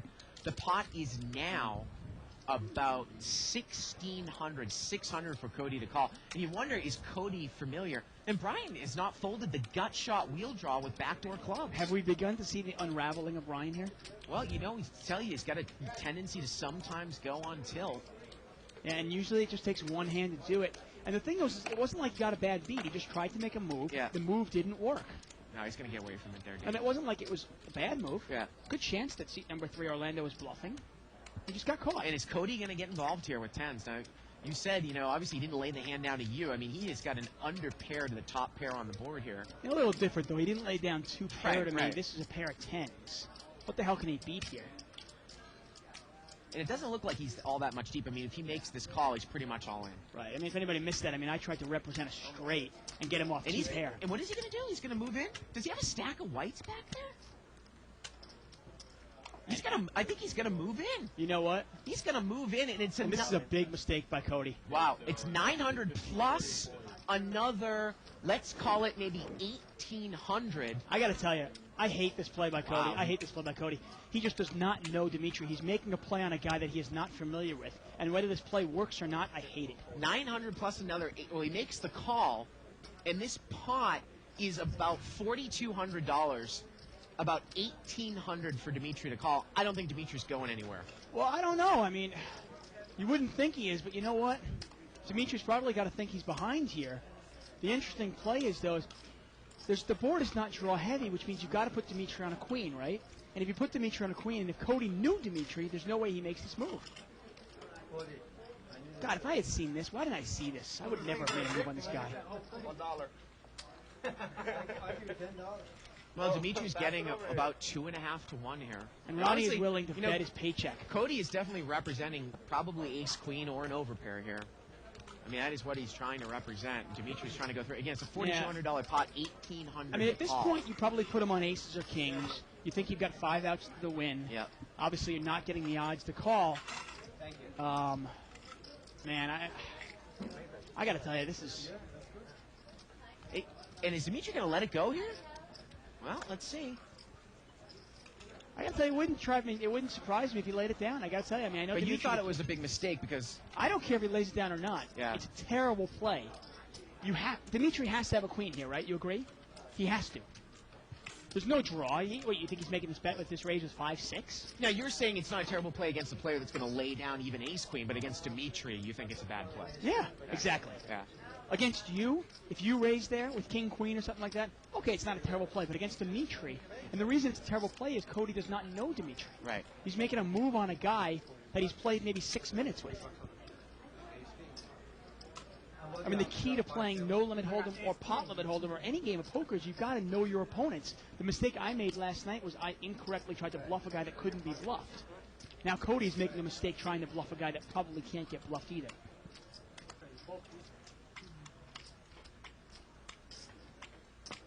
He's got a queen here. He's showing it to Jay.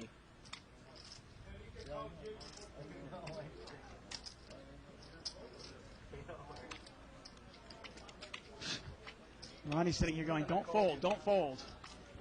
Ronnie was actually... And did he make the call here? He's going to make the call, Dave. He There we convinced go. He himself makes to the make the call. and Ronnie was getting worried there a little bit. I think he was sweating it out. And this is going to be a pot that's $6,000. And Dimitri, as you can see, close to a 9-to-1 favorite here. Cody's got 2 outs to the win. That's it. Yeah. It's not going to be one. Oh, wow. Okay. And they're thinking of how many times to run it. Big time?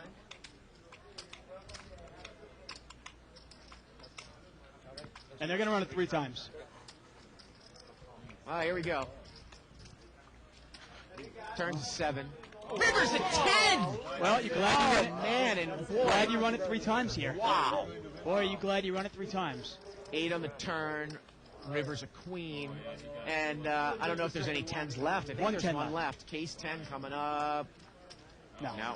Hey, if you ever, you talk about it, people wonder why, why would you ever run it 3 times if you're way ahead like that? It makes no difference. Right. It is trying to reduce the variance. If they run it once, Dimitri loses the whole thing. If you run it once, exactly. Unless you can somehow, predict the future. Sometimes the funniest thing is you'll be in there with the 10s and go, man, why didn't I just run it once? Yeah. How the hell do you know when the 10 is going to come? Okay, this is 3-way. Okay, 2-way this way? 2-way. Good call. So again, the easiest way to do this actually is the dealer chops the main pot up. Somebody wins it once, the other person wins it twice. Dealer chops the main pot up into thirds, gives the winner 2/3, gives the loser 1/3, and then you take 1/3 of the loser's stack and give it to the winner. And that is basically how you do it. Yeah. And and basically Dimitri covers. If Dimitri didn't cover seat number 4, then you would take whatever Dimitri has left, match it with seat 4, and then take 1/3 of seat 4's matched Right. amount. And that is the easiest way to do that. I can't believe I tried to bluff that guy. What was I thinking?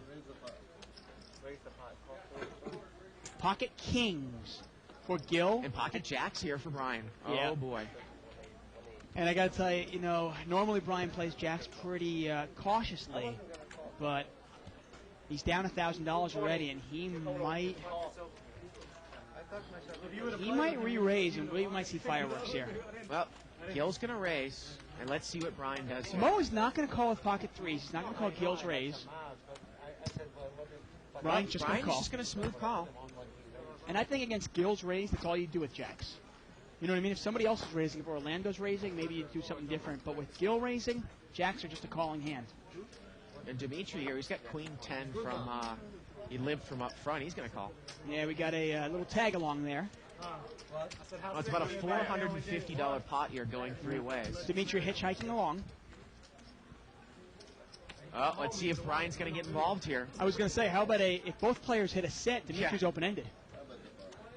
And Gil is going to bet the pot, and can Brian get away from it here? Yeah, this really puts Brian to the test, and this is something you've got to be aware of in No Limit Hold'em. Oftentimes, if you have an overpair here, if you have 9s or 10s or jacks, you've got to be aware that you can easily be drawing slim to queens, kings, or jacks. Now, Brian could be kings, ahead raises. of 9s or 10s here as well. Exactly. But I got to tell you, I don't think Gil has much left. So it's probably a raise or fold all in here for Brian. You know, he's not necessarily going to call once and see what happens because you know what's going to happen on the turn. Do you? Why, Gil Gil only has like 700 left. Oh, does he? Yeah, Okay, yeah. okay. I was going to say, because, I mean, what if Gil's got ace-king here? Would he stop? But I mean, I'll put it this way. Is there any value to re-raising this? Because would an ace-king, would we just get an ace-king and flop out? Problem is there are overcards. You also have scary. Dimitri in there from behind. Yeah, I think there is value. Okay. And Brian is going to raise, it looks like. No, you know me, I always make it. Yeah, no, with the 7, no. All right. Yeah, and Brian's going to commit a lot of chips. And this is the problem sometimes with jacks. You smooth call at jacks. You don't know where you're at. The flop comes out 8 high, and now you're going to double somebody up. No, it's action's over to Dimitri. I think he's going to get it down. Play it. 7 don't really help Yeah. in that situation.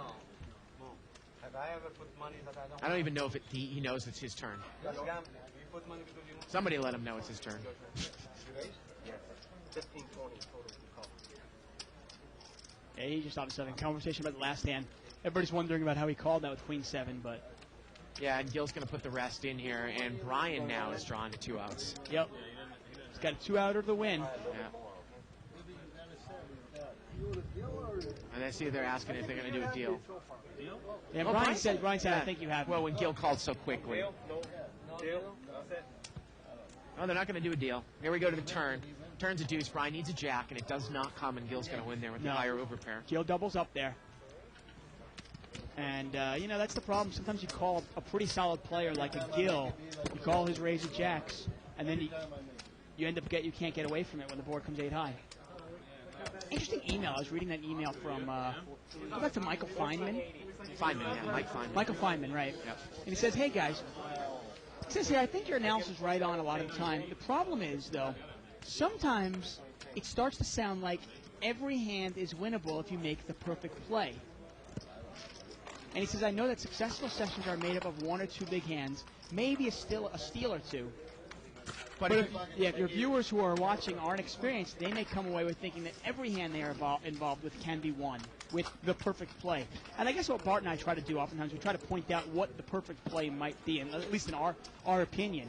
Hey, it's a good email. I mean, we talk about Yeah. what kind of, you know, what we think Jonas's weakness is, or Yeah. his leak in his game, is that, you know, he plays it like they call, you know, WEP, like win every single pot that he gets involved with. Yeah. And, you know, sometimes it's just not worth it, right? Yeah, one thing we'd like to point out as well is if you're Yeah. playing no limit hold'em, especially no limit, and even pot limit hold'em, Yeah. you don't have to win very many pots to win a lot of money. And we also try to point out, obviously, pick your spots. You go through France or you go through You know, if you try to win every single pot you play, you're going to lose money. There's no way you can win every one. 8-way action here limped around. Wow, 8-way action, so it's a $160 pot. Yeah, we need to see Cody's cards over there. He needs to kind of put them down in the window. I think he's got a Seek for it. 7-6 maybe? 7-9. 7-9, okay. King 6 deuce here with a couple of clubs, and Dimitri's going to come out and bet. He's got top and bottom. He's going to bet 160. And Mo here is going to call with a jack 10 of clubs. He's got a flush draw. Okay. If Not a up deuce there of clubs yet. were to come off, Mo might have a little bit of reverse implied odds. Here we go to the turn. Turn is an 8. Again, Dimitri's got king deuce of diamonds. Yeah, Mo's just got a naked flush draw here. He just needs a club, and that's all he can get. Yeah, and Dimitri bets and Mo quickly folds. Yeah. And Dimitri shows him the hand. Now, if Mo had picked up another draw, let's say a queen had come off there, and Mo's got, say, a straight draw and a flush draw, well, then he can probably continue with the hand. Got a post here on 2+2 by Crackit. It says, wow, Donna has 4 kids and has to deal with Bart and Tuck 5 days a week? That's almost like having 6 or 7 kids to deal with. Can you spell Superwoman? Oh, look how shy she gets. So sweet. We get the camera on her. She won't even look up. Oh, she's blushing now. She's doing a chip count over there on a little PDA.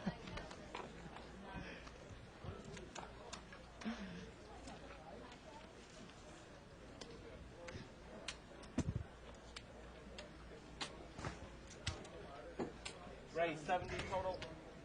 Pocket queens for Dimitri. Now, Orlando has done his normal raise on the button. And Dimitri is going to re-raise, or is he going to smooth call and try to trap him? Looks like a re-raise is coming. And sure enough, it is. Now, he calls a 70 and then raises the pot. 170 more. So we're talking about quickly a $600 pot to the flop, and Orlando calls him without even thinking about it, 10-6. And He's Orlando got a straight draw to the 8, right? Yeah, he's got a gut shot. Gut shot to the 8. Yeah. And, Dimitri puts out a continuation bet. He bets the pot. He bets 500 and takes it down. Man, I got to tell you, you're calling heads up with 10-6 of clubs? yeah.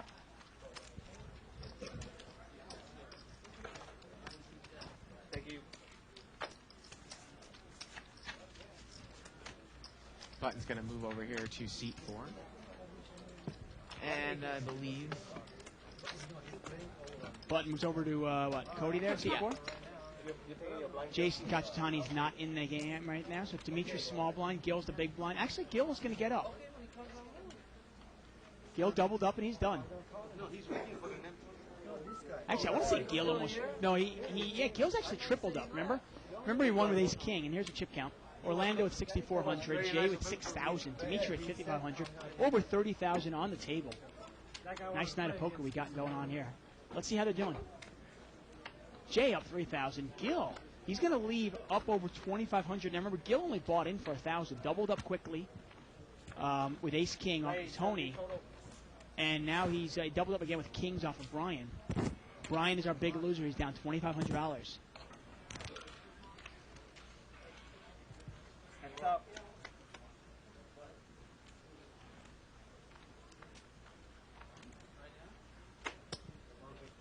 Betting 150.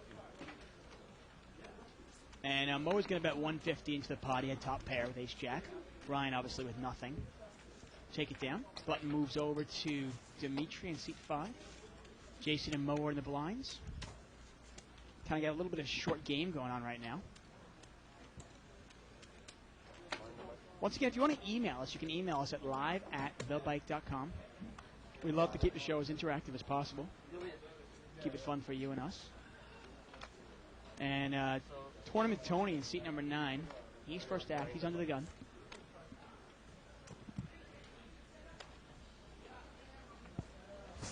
He limps in. Brian limps in. And right away, you see Brian. When Brian is winning, he's playing it real tight. And now you see he's down 2,500. He's really loosening up his game. He's in there with 4-5 in kind of early-ish position. Oh, he flops top pair. He's in the lead here with 2 pair, 5s and deuces. And Brian checks it. I'm really surprised. I mean, why would you check that? David? As if your hand... He's a nice guy. Yeah, I know. Betting 80. Dimitri's going to kick my ass. Uh-oh. You're my friend. Dimitri bets the flush draw. Don't put me in middle. Right now. Don't put me in middle. He loves kicking. I kick his ass. Ask him. Gets up. And there's the flush. Dimitri makes the flush. And it's check, check. 8 on the river, and now it's time to value bet for Dimitri. And is Brian going to get stuck paying him off with 2 pair? 170. And you know, Annie Duke, a long time ago, Annie Duke talked about one of the strengths of her game. And not to tout Annie Duke, but one of the things she says, and Brian's going to pay him off. Wow, with the 4, or the 5. Yep. And Dimitri's going to win this flush there. Gets paid off. Now, one of the strengths of her game, she said that I play the same game whether I'm winning or losing. You can never tell if I'm winning or losing based on how I'm playing. And that's obviously a really, really, like a really strong thing for any poker player. I mean, many poker players' games do change when they're winning or losing. Now, Brian is one of those players, he's really on the other extreme, where he plays it almost plays the game too tight, but really, really smart when he's winning. But when he starts losing, he suddenly starts playing any 2 cards, calling, making really strange plays, and before you know it, losing 2,000 turns into losing 6,000, turns into losing 10,000. And you've said you've seen him do that actually, where he's played for 30 hours straight and been down 10, 12 grand. And the problem is that when he plays good, he's not playing aggressive enough like a Corporation Mike, where his swings are, his biggest losses are probably far worse than his best wins. Got a raise here by Jay here on the button. He's got Queen Jack of diamonds. And pocket 4s here. Orlando is going to call. And Dimitri's got a 6-3 of clubs. Is he going to come in between? I believe the answer is yes. 170 here to go.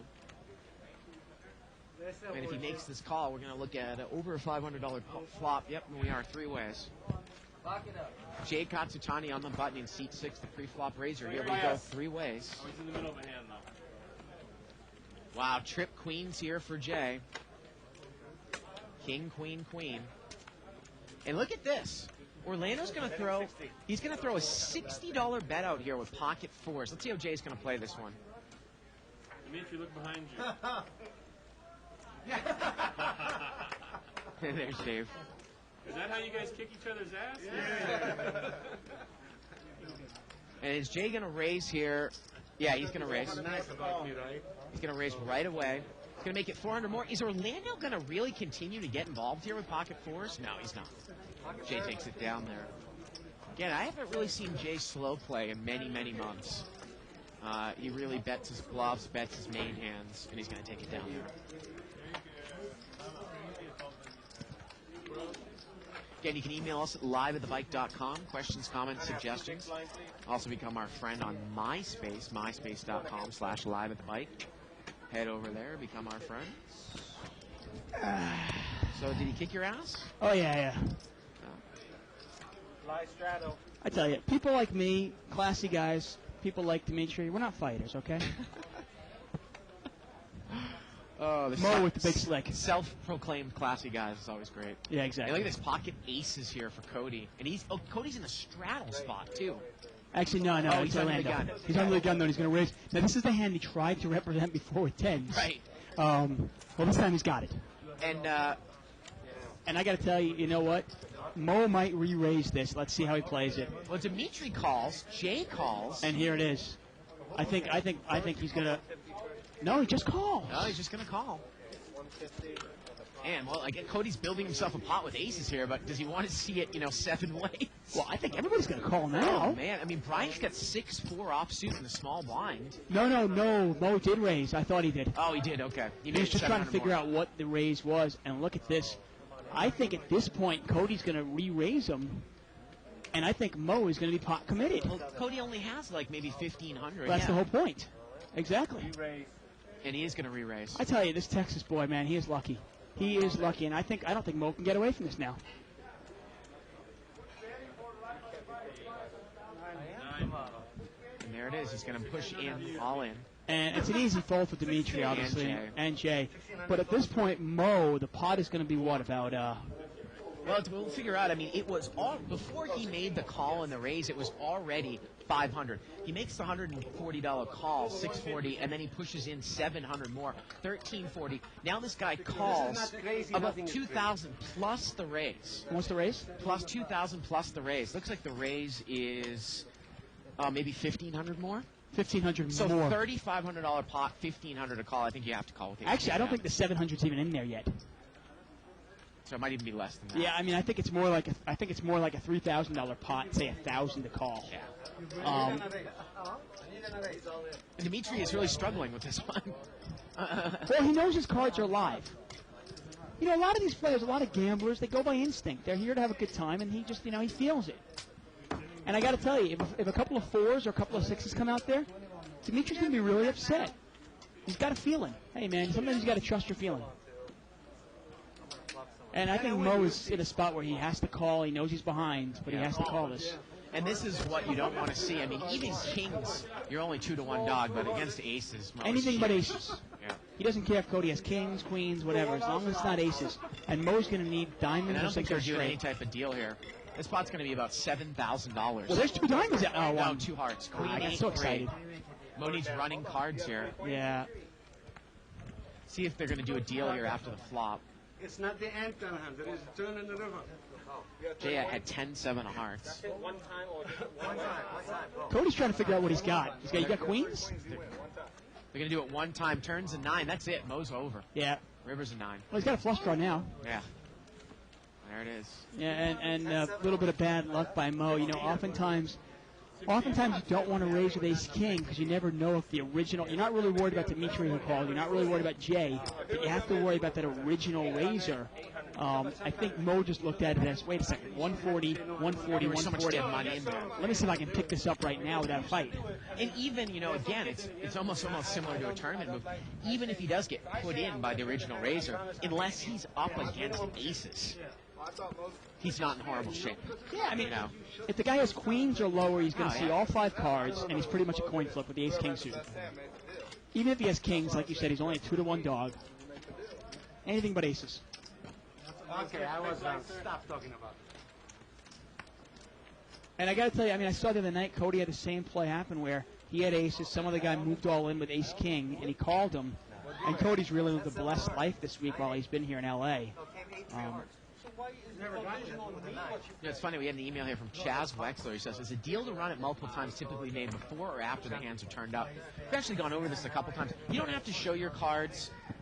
You can show them, you can't show them. You actually have a personal rule where you won't run them unless somebody else shows them to you, though, right? Well, my whole thing is I don't want to get slow rolled. Yeah. And I'm going, if I'm going to show my cards after all the money's in, just show me what you got. Right, to see. Yeah. We got a raise here by Orlando. I think he's in the big blind. He's going to raise it with pocket nines. I mean, I know it makes no difference whether I run it 1 time or 6 times. It's not that. It's more of I just want to know what the heck I'm rooting for and what I'm not rooting for. 4-way action here. It's about a $400 pot. Orlando the pre-flop raiser. Well, Brian hits the queen, but Cody's got a better kicker. And is Brian going to get in trouble again here? I mean, Brian's too good to get involved with queen 10 here, isn't he? Yeah, well, 9 out of 10 days he is, but when he's down $3,000, he might not be. Who knows? Gets checked here to Brian, and Brian's going to bet. Actually, no. Cody threw a $200 bet. That's right, excuse me. Yeah. He gets checked to Cody, and he bets. And Brian's just moving in, I think. Well, he's going to move in, and I don't think it is that much more here. Is he raising this? Yeah, I believe he's moving in. And I don't think it's that much more. yeah, I think Cody's going to call this. He's got top pair with a queen kicker, backdoor diamonds. I'm sorry, top pair with a king kicker. He's really only behind the ace queen or a set. See, if it's about an $1,100 or $1,200 pot, and I think it's only $300 or $400 more to call. It's an easy call. I mean, you're getting 4 to 1 on your Yeah, money. he's getting 3 or 4 to 1 here. I can't imagine he's going to lay this down. I mean, the only way you lay this down is if Brian actually shows you a set of 3s or a set of 2s. Right. That's it. Even against ace queen, you have to call. You're getting enough money in there. Yeah. And you can see that Cody's actually an overwhelming favorite. So yeah, 670 more here. Again, the pot is about... It's actually about a $1,600 pot, $670 to call. Yeah, and this looks like another gift. How much money in the pot? 1,200? $1,600. Yeah, $1,600. Still, you're getting 2.5 call. to 1 on your money. You got to Yeah. call this. Oh, thank you. I mean, it is you hate to lose money in a pot that hasn't been raised. Yeah. But I think at this point, the pot is just laying you too much. You also don't have to call. I mean, if Brian had another $1,000 behind, then you think Right. if you call this... Yeah, I was going to say. He says, here's a Christmas gift, but I know Cody's not going to lay that down. He's way ahead here. No Here we chance go. Cody lays that down. Ryan needs a 10 here. Turn is a 9, and the river's a 4, and Cody's going to win it there with the king Yeah, queen. and there's another gift for Cody. I mean, Yeah. 2 hands in a row. After Cody pretty much gives a gift to Dimitri, this pocket 10s, he gets a gift from Mo and then gets another gift from Brian Lee, and just like that, he makes all his money back. Funny thing here is Chaz Wexler, his actual subject of that email was insurance. And I know I've actually seen all the GSN high stakes poker shows, and I don't even know if you caught any of them. But insurance is actually a different thing, and it's a funny thing because when I saw Phil Hellmuth go heads up sometimes all in against Barry Greenstein, Barry Greenstein would give Hellmuth insurance. They wouldn't run the cards multiple times, but Barry Greenstein would take a pretty hefty edge. Yeah. So if Hellmuth was, say, favored 90% of the time, well, Greenstein would give him 80% of the pot regardless of what the cards were. But Right. overall, that's a very positive EV move for Greenstein. Of course it is. Yeah. You know, when I was watching the old World Series of Poker footage I got from Jay Siegel over Pojeto over on 2+2, Yeah. there were a lot of times that during the hands where somebody would ask for insurance, and there would be somebody else not even involved in the hand, actually not even at the table, who would say, "Oh, I'll insure you." In the tournaments? Yeah.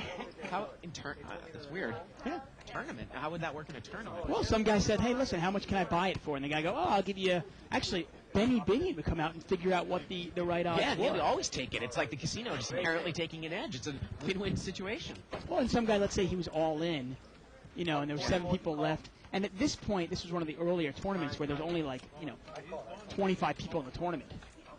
winner take all type thing, or first and second take all. Limped around, Dave.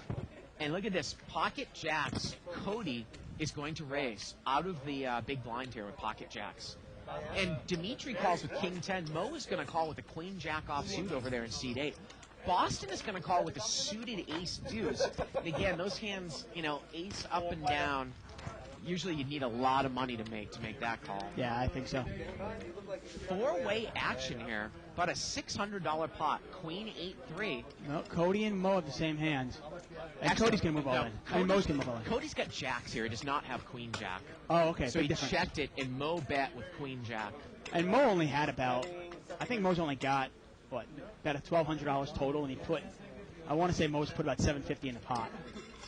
I mean, I guess Cody was really playing it like maybe he was just going to check and fold if any overcard comes. I guess so. Well, it's a way to play it. Jacks can be really tough to play out of position. If you get called, you never really know where you're at. And to be honest with you, I'm a little bit surprised that Mo makes the call there when he's not that deep with queen jack off there. I mean, I know that Dimitri called in between, but I mean, that is kind of an implied odds Broadway straight 2-pair type of hand, right? I guess he was willing to gamble. He didn't have much money there, and he figured, hey, if I hit a queen or a jack, I'll commit. That's very interesting, though, what you said about Benny Biddy. I didn't know that. I mean, obviously, that is going to be a deal. And actually, Phil Hemmeth was saying that, he would actually call up Phil Ivey. They might be in different states, and he would tell Ivey what situation he was in and say, will you insure me? And Ivey would always do it because, again, the move would always be positive expected value for the insurer, Well, right? of course, right. I mean, Yeah. If the pot is laying you say 2-1, and the guy is asking for an incorrect amount of money to insure that pot, well, hey, why not? Yeah. That's what insurance companies make millions doing that. Right. I mean, I know Joe Wynn here. When we talk about Joe Wynn, the guy who won the 2000 World Series for Stud High Low bracelet there, he actually will often he'll never run it more than once. He'll never run the turn in the river more than once. But he will go, hey, I'll give you $200 back if you just throw your hand away. 9-3-10 here with a couple of clubs. Cody's got open-ended straight draw and overcards with queen jack. And Orlando's going to take a shot. He's going to bet with sixes and see how Cody's going to play it. There's a couple of clubs out there. Now, Cody can raise with his hand if he'd like to. He's got overcards as well. Maybe get somebody else out of the hand that has, say, overcards and ace-queen. Well, Cody's actually in first position, so Orlando betted on the button. Orlando did not raise this time with sixes. I do not believe on the button there. Wow. And Brian is going to call there. Overcall with ace-9. He actually has the best hand. Wow. And the turn is a club. Cody's got the queen of clubs in his hand. Yeah, Cody's got a big draw here, and you can see this. Once the 5 falls, Cody's actually... It gets checked around here, Dave. And the river is a 4th club. And I think Cody's still probably in check call mode here. Oh, yeah. Real not much value. And Brian's going to try to represent. And I like the play by Cody here. I really do. I mean, I've been bashing him. But I like the play here in the sense... Well, let me ask you this question. What? If Brian bets here and Orlando calls, can you overcall with the queen of clubs? Oh, it really puts you to the test, man. It really can Orlando actually call here and protect and win the hand by calling, knocking out the higher club from up front here? Well, Doyle Brunson talks about making a play like that. And he makes the call. And Cody... is this going to happen here? Is this guy going to fold here? Can't overcall with the 3rd nut. And sometimes that happens. And sixes look are at this. The 6 of clubs is going to win. Ronnie, you mucked the wrong hand. Pocket sixes with the 6 of clubs. Wow. Oh, nice play there it's a nice play by Orlando. Yeah. He knows. He's going to take it down. He also knows, I mean, when he plays that with the 6 of clubs there, he knows unless Cody has the ace of clubs in his hand or maybe the king of clubs in his hand, he's probably going to have to lay down a hand. Yeah, Cody folded there, and Orlando took it down there with sixes. And Doyle Brunson actually talks about a hand like that where he knew the player behind him had a big hand. And the player in front actually was betting. Yeah, he called with just like a high card. Jack 10. Yeah, he called it. He put the first guy who was bluffing on like a 7 high. He called in between, and he knew the other guy had like a weak top pair. By him calling, the other guy folded, couldn't overcall with the weak top pair. He won with Jack high. Exactly. He specifically put somebody on a lower straight draw. Boy, that is a very unique situation. We haven't seen that much on live. Like no, we don't see it that much. I mean, can you overcall with the queen of clubs there? Probably not. It's a real tough place to be. Well, I mean, you have to specifically put Brian on a bluff, and you have to think that seat number 3, Orlando, knows that. Ollie just limped in with jacks, kind of in earliest position. Actually, he was under the gun. And terrible flop for him. Boston here has bet in position, and Jay's going to check raise here with a weak ace. He's going to check raise Boston. And that's going to put some pressure on Boston here. Really put some pressure on him. The funny thing about that last hand, too, is you say Brian. I guess it depends on what Brian. Brian, when playing well, I don't think you would overcall with the queen of clubs. Maybe when Brian's steaming a little bit, maybe you do. Yeah, you wonder. I mean, I got to tell you, I mean, you like the check by Cody, but by checking, he cost himself the pot. No. You like to play with him. He's getting up to someone else. He has to sit in there. Re-raise. And Boston is going to re-raise. He's going to re-raise here. Wow. And I think Jay's going to get away from it. No, because Yeah, Nice there it play is. by Boston there. Well, we can see a new player in the back of her head over there in seat number 9. That is Mita.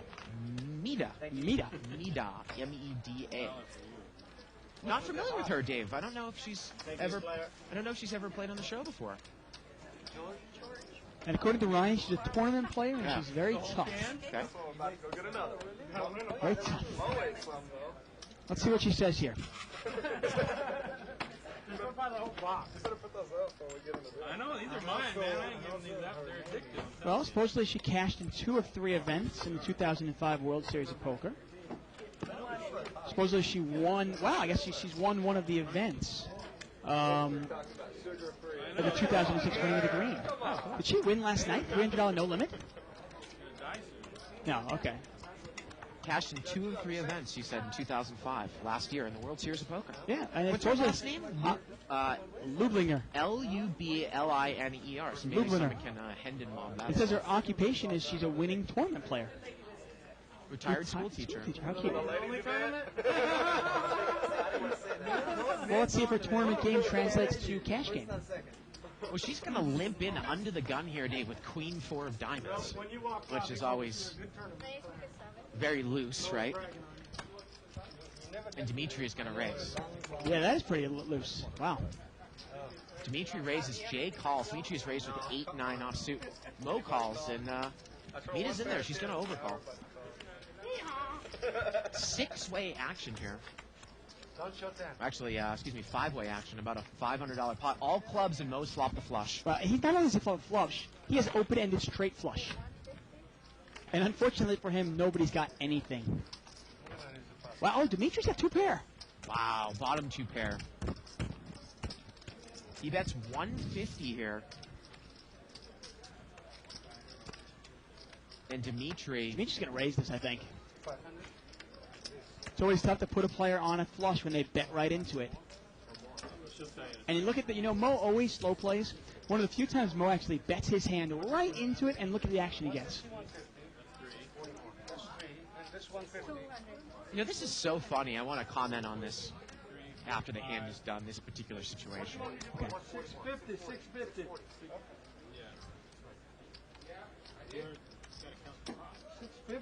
Oh, it counts. So Dimitri has raised here, and let's see what Mo's going to do. Yeah, I have. You have to bet. Is he going to come back over the top? He's not that deep here, Dave, I don't believe. I mean, I think you have to. I got to tell you, I re-raised and I put all my money in here. I either think maybe Dimitri's got the ace of clubs, maybe a queen of clubs, or maybe he's got 2 pair. He's going to move in.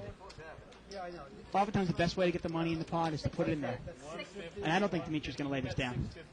And this pot is going to be, this pot is going to be close to 6,000 or 7,000 here. Yeah, Dimitri's going to need running kings, an 8 or a 9. And he obviously, Mo still has redraw because the jack of clubs or the 6 of clubs comes. Dimitri is drawing dead. This is one of those rare instances where you cannot get a jackpot possibility because even if Dimitri gets running quad cards, both of his cards, both cards won't play, right? Exactly. Because of The king will play. And again, guys, I want to leave this board up here afterwards for a second. Talk about something else that could have happened in this hand. You have me, right? I don't know. The best hand. I think I have you. And Dimitri has called, I believe. Yeah, and Dimitri says, I think I have you, but I don't. 2 or 3 times definitely. Oh, no, I don't have that.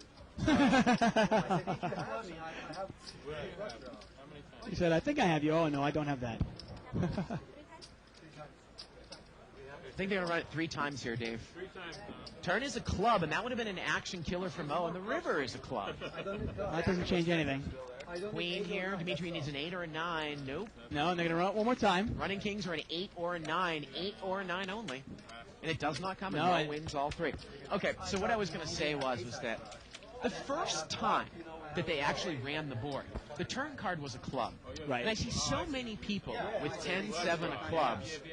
Well, actually, it didn't matter. Let's say that Mo makes a straight flush on the turn. Right. And there's 4 clubs out there. Say it's the 6 or the jack. And then he decides to get tricky with it, and he checks, and the guy with the nut flush checks behind him. In this game, just like in No Limit, it's critical to build yourself a pot. I almost overbet the straight flush and get somebody to only be able to call with the nut flush so that you can put in a nice bet on the river. I mean, it's more important to build a pot in this game because if you don't build a pot, you can only bet the pot. Right. I mean, if you slow play it too much in this game, what you can have, somebody can have the ace high flush, you can have the straight flush, and the pot can be $300. Yeah. And that's all you can bet on the river. Because you see so many times that people will check the nut flush in position on the turn. So, again, I mean, I think it's critical to come out and bet with your made hands and build yourself a pot. Well, you look at there, if Mo had slow played it there, and somehow it just got called, and the 4th flush comes out there, and somehow Dimitri just thinks, you got there, and he throws away his 2 pair. We had a raise here. I believe it was by Orlando again. We're going to get called in several spots here. 1, 2, 3, 4, 5-way action here. About a $450 pot. Jack 8-4. And Mita there is out in front here with King Jack. Yeah. Is she going to bet out from up front? No, it gets checked around. Turn is a second spade. Wow. Tennis space. Oh, man, and Jay's got a straight. And look at this. Jay backed into a straight. And Mita checks the king again. And Brian has a flush. Yeah. Brian made the flush here. And Brian, did he check it? Brian checked the flush. And Orlando has the nut flush draw here. This is incredible.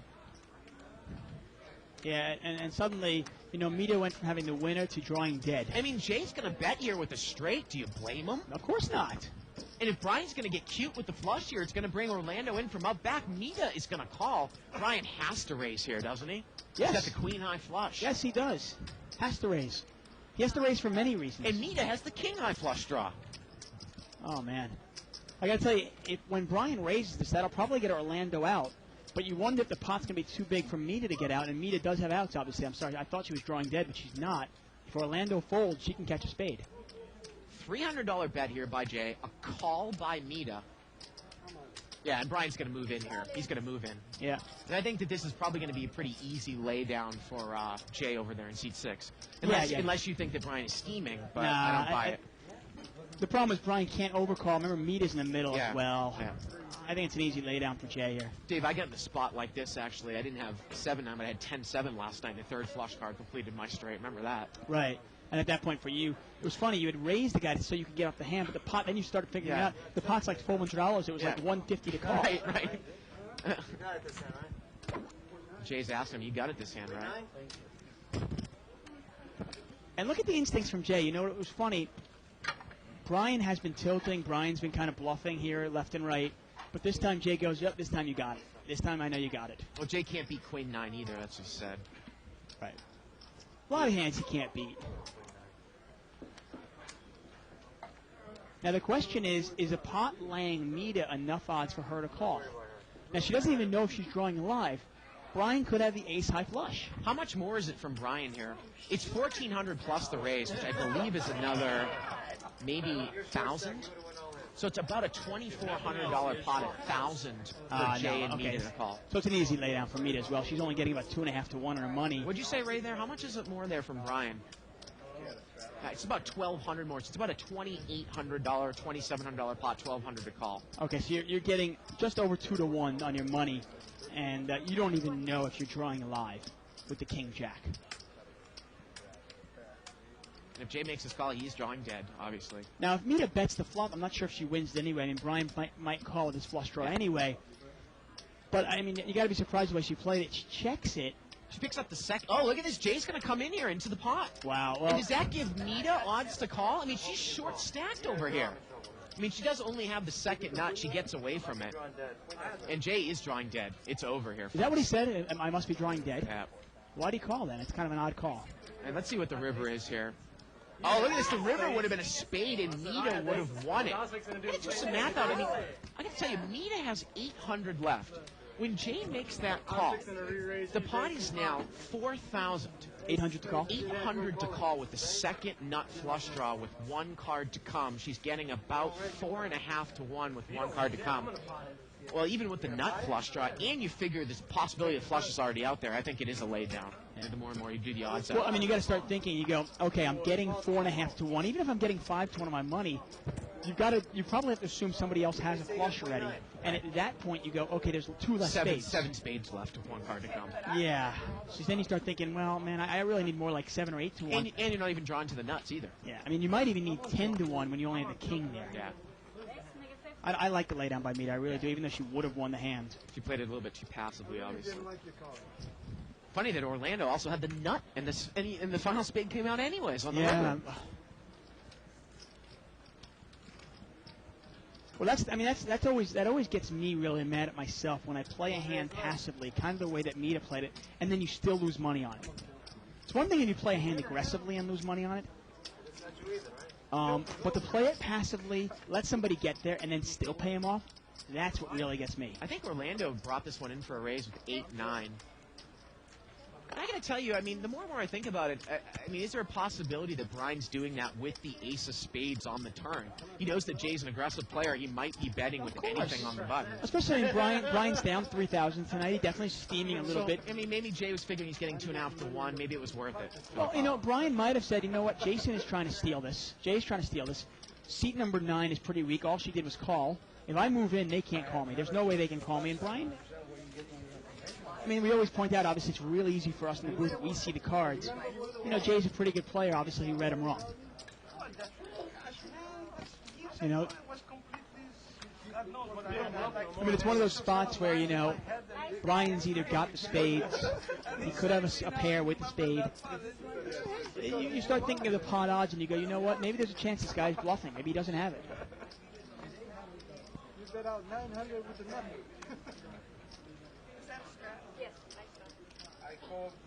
Again, you can email us at live@thebikes.com. Orlando's going to straddle like he has all night in C3. I understand that. That's why I couldn't figure it out. And looks like it's going to be limped around 5 ways, so it's a $200 pot here with the straddle. King 6 deuce. Everybody misses. Great email here from James Gelfer. I'll read it in a second. Turns a king.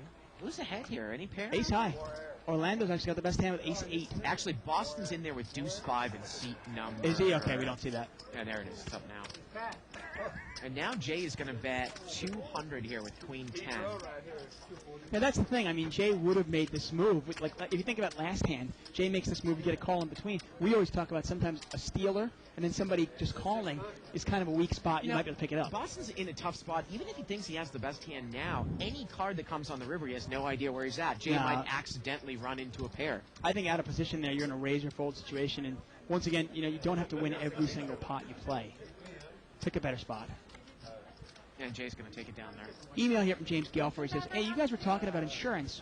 In Super System, Doyle Brunson actually talks about this and how none of the top players take the insurance, but they will give it, and that he will continually give it to players when he wasn't in the hand or even in the game. Why not? If you especially have the role to do it, right? Of course you do. Why not? Generally, when you're giving insurance, you're getting the best of it. For your 900. Adam is here. He said, how much I need to sit Button down? moves over here to seat 1. For you. No, yeah, I put the 100. I'll put the other 100 and take them. I put the 100. We've got a little under an hour left in the show here, Dave. Tomorrow night, of course, this 10-20 game, no limit. Last game was really chock full of action last week. 100. Nice email here from Andrew Lichtenberger. He says, I noticed that you guys, and I'm assuming that you're referring to us, play 5, 10, and 10-20 no limit, what seems like almost every other day. I was just wondering how you guys built your bankrolls. Did you grind it out for a long time at lower limits? Did you have money from other jobs or life savings? Another question about bankrolls is, do you consider your bankroll all the money you have, or do you have a set amount put aside that's just used for poker. We got a raise here by Brian on the button with 10s. Orlando's going to call with 7s. Dimitri's in there with 9-10, and Jay's in there with 6-8. And this pot is going to be about $600 four ways. How about like a 7-9-10 flop? Oh, 9-5 deuces. Is Dimitri going to get involved here? You wonder he might. He checks it. Now Jay has got a gut shot to the 7. And is Jay going to semi-bluff in here? He's going to bet 300. Yep. And this really kind of puts Brian in a little bit of a tough spot with a few people behind him. Guys, the only thing on the board is not real. I mean, what do you put somebody in? It's a raised pot. If somebody doesn't have a set here, it's really difficult to put somebody on, say, 2 pair, right? So I would more likely put somebody on a flush draw. Well, he's going to call, but I'm saying, someone might easily be in there with 6-7 of hearts that you might want to get out of there. Now, Dimitri overcalls with 9-10. Yeah, I mean, I might raise that if I'm Brian. 1,300 to the turn. The turn is a 10. Brian makes a set. Case 10. And Dimitri's got 2 pair. Third heart, though, Dave. Third heart. Wow. And is Brian going to take a card here? But Jay is going to bet right into him. Well, you know what? The way Jay's playing this hand, he's representing hearts. How many times do you and I play where we bet our draws? And it's a $900 bet here, and it looks like Brian has made a quick call. He's thinking about it. Or is he going to rate? Let's see here. I think he's still thinking about it here. I mean, one of my favorite plays, and I know you do it too, is sometimes betting your draw. That way you name your price for your draw. Couldn't Jay be betting, say, 6-8 of hearts? Or any hearts?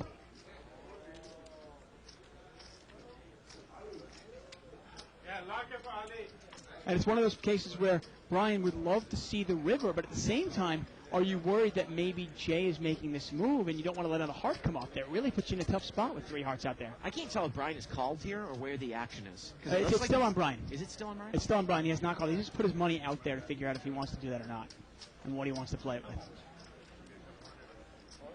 No, he did call because Dimitri's folded behind him. He has, okay. Dimitri folded 2 pair behind him.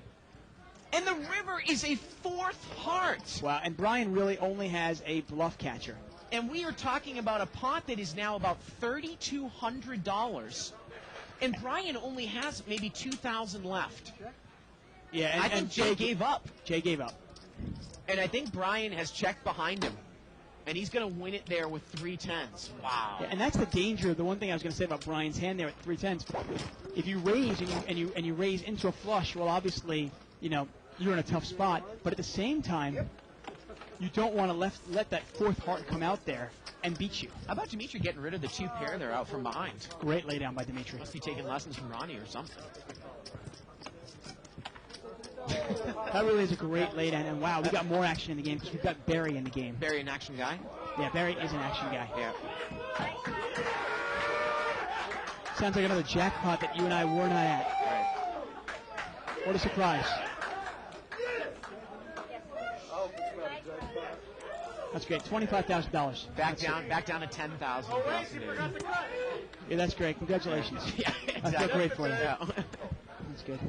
More money, more of my money given away to Exactly. I mean, do you think we'll ever hit one, you and I? I know that I'm going to get a table share that's going to be about $400 one day. One day? Yeah. And Lord knows I have literally over the last 2 years put in tens of thousands of dollars in the jackpot drop. I mean, I'm not even exaggerating. Yeah, it's insane. $1 per pot. When you win it, will you even be excited, or will you just go, wait, great?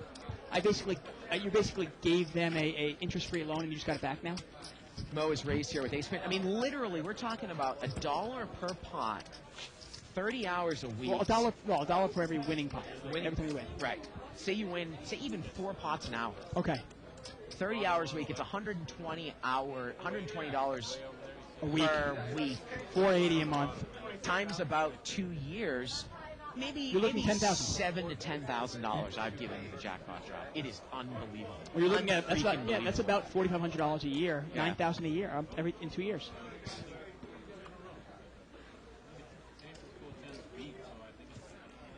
Button moves over here to C3. And I heard this from my producer that she is actually saying that the Bicycle Casino actually gives out more money in jackpots than they get, just not to us. Right. We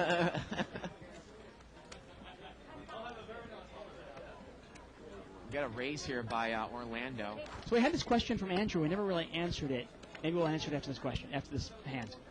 Orlando is raised here with ace-5. Now, Look at Boston. He flopped top pair and a gut shot, but Orlando has the nut flush draw.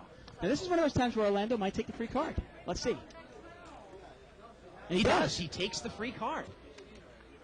And the turn's a spade, and Boston makes two pair, and Dimitri has a straight. Oh, man. And it gets checked around. Orlando not building himself a pot and pot limit. And that's the problem in this game. And look, Dimitri's going to put money in there thinking, okay, well, I'm good. Yeah. And Boston might call this. And the only reason Orlando's actually going to build himself a pot here is because two players are going to be able to call. And look at this. He's going to call this a $150 bet. And now suddenly you can call 150 and then you can raise the pot, which is about 600. And that is what he's going to do. Yeah. And I got to tell you, it's going to be really difficult to put this guy in a flush. Would he check a flush draw on the flop and then check a made flush on the turn?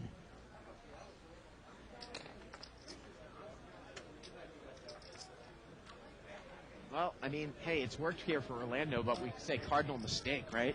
I mean, He's it lucky. worked here because Boston had two pair and Dimitri made a straight. I mean, that's the only question here now. Is there any way Dimitri can win this hand outright? I mean, think about it. Boston, who's a pretty solid player, has called in between. What is Boston calling you with? And Dimitri's going to make the call. And now can Boston? Oh, I think Boston can release this hand. Definitely. Yeah, You got to assume one of these players is a 10 at least. And Orlando's going to take down over a $2,000 pot there with a nut flush.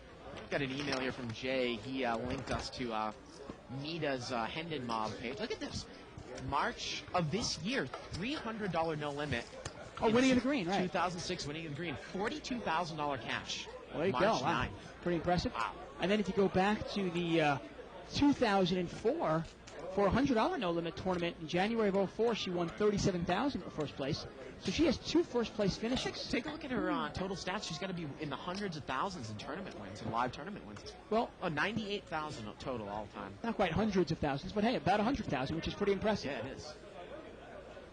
And Johnny said that she's relatively new to the game, right? A couple of years. Yeah. She's only been playing a couple of years. Buttons over here in seat 4. Orlando did not play there from the cutoff. Must have been real garbage. Must have been. Either that or he's stacking his chips still. Who knows? Now, Dimitri here is raised with pocket eights out of the blind. Mita's going to call with 6-7 suited. And Boston's going to call here in position with 3-4. I don't mind that at all. Here we go to the flop. Wow, Mita's flopped the flush here, Dave. Now, Dimitri has a higher spade. 6-7. She's got a gut shot straight flush draw. And she's going to bet right in here. She's going to bet 400. I like the play. I really like the play. And is Dimitri going to call with the bare 8 of spades here? Well, that's the problem. I mean, you don't know. Is she making this raise with the king of spades? Does she have? I mean, are you drawing dead? She doesn't have that much more left behind her. Maybe only 500 or so. Yeah, but is there any way your hand can be good here? Any way? I apologize. I no limit. Boston's out of there. What did you say? I apologize. What? Don't let it happen again. She put too much out. She didn't know that was pot limit. Right. She's used to no limit. I wish you guys moved to Southern California. I love it. And I got to tell you, I mean, this is one of those cases where, you know, It's almost 1 week. What is he doing? Well, it looks like I know. It looks like I know him. He's actually has outs here, obviously, to a higher speed. outs. Is he trying to pull it out of his ear? I don't know how on earth he would know if he's good. What is he doing? What do they do in California? Just shoot you? And he's going to make the call here. Yeah. Well, if he this catches pot- a spade, he's good. This pot is quickly about $600, and I assume that Mita's going to move in here on the turn. The turn is a 6. She's made a pair now, too. Yeah. And she's going to move in. Yeah, and Dimitri needs a spade to win this pot, and you wonder now for $400, Yeah. can you call? Same concept as in no limit. Build yourself a pot. People feel wrapped into the pot now. And sure enough, I think he's probably going to call this. I mean, the pot is now 1,100, about 450 to call. And he calls. And he calls. He's got a gut shot to the 7 that he might think is good. And the river is a 6, and she's going to take it down there with a flop flush. Yeah. Nice hand there for Mita. I mean, that's the problem with 2 8s there. You can't even beat an ace. What can you beat with 8s? Trip 6s and a flush. Yeah. There you go. Okay, now I'm going to answer this question for Andrew here. He was talking about how, first of all, as far as my bankroll is different from my other money. Money that I live on and money that I pay my bills with is different than my poker bankroll. I'm assuming the same for you, Bart. You know, as a single guy, mine is somewhat intertwined with my.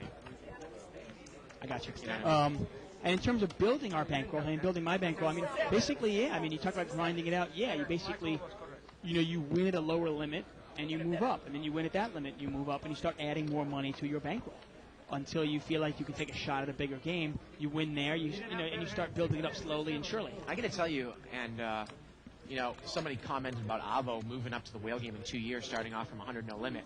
I mean, that seems a little bit difficult to believe. But you and I have been playing now pretty much full-time no limit 4 or 5 months, every single day before we had to play limit as props. Yeah. And I believe it. Oh, I don't doubt that at all. I mean, yeah. You think about the money that you can make in 1 month just playing the 5-10 game here. Yeah. Then you can kind of probably 50% more, 40% more into the 10-20 game. And if you have 3 or 4 good months in a row, well, suddenly your bankroll is pretty healthy. Mo is flop bottom 2 pair. He's going to come out and lead at it, and he's going to take it down. And just a caveat, obviously, if you're building your bankroll that quickly in 4 or 5 months, you've got to realize that you can have a bad swing and lose that much in 3 or 4 months as well. So you never really don't. I mean, I'm an advocate. I think you can take a shot at a bigger game. But if your bankroll can't stand it, you don't want to consistently play a big game.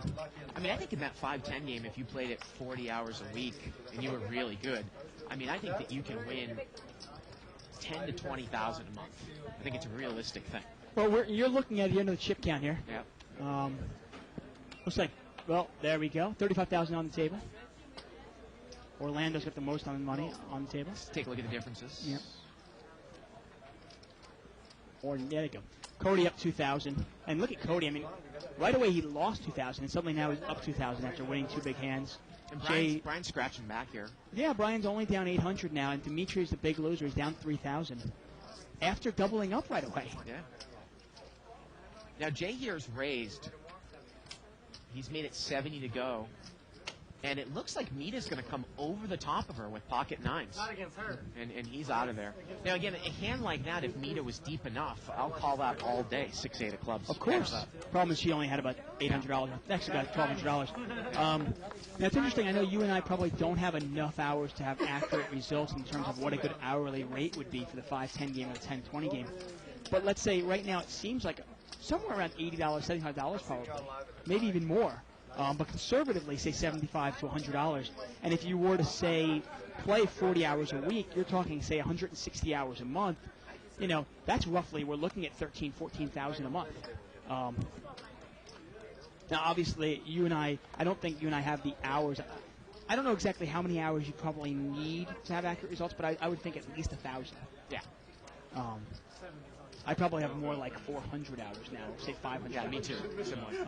I have more hours before I was playing exclusively, but I kind of consider 9 months ago me playing No Limit a lot different from me today playing No Limit Hold'em. So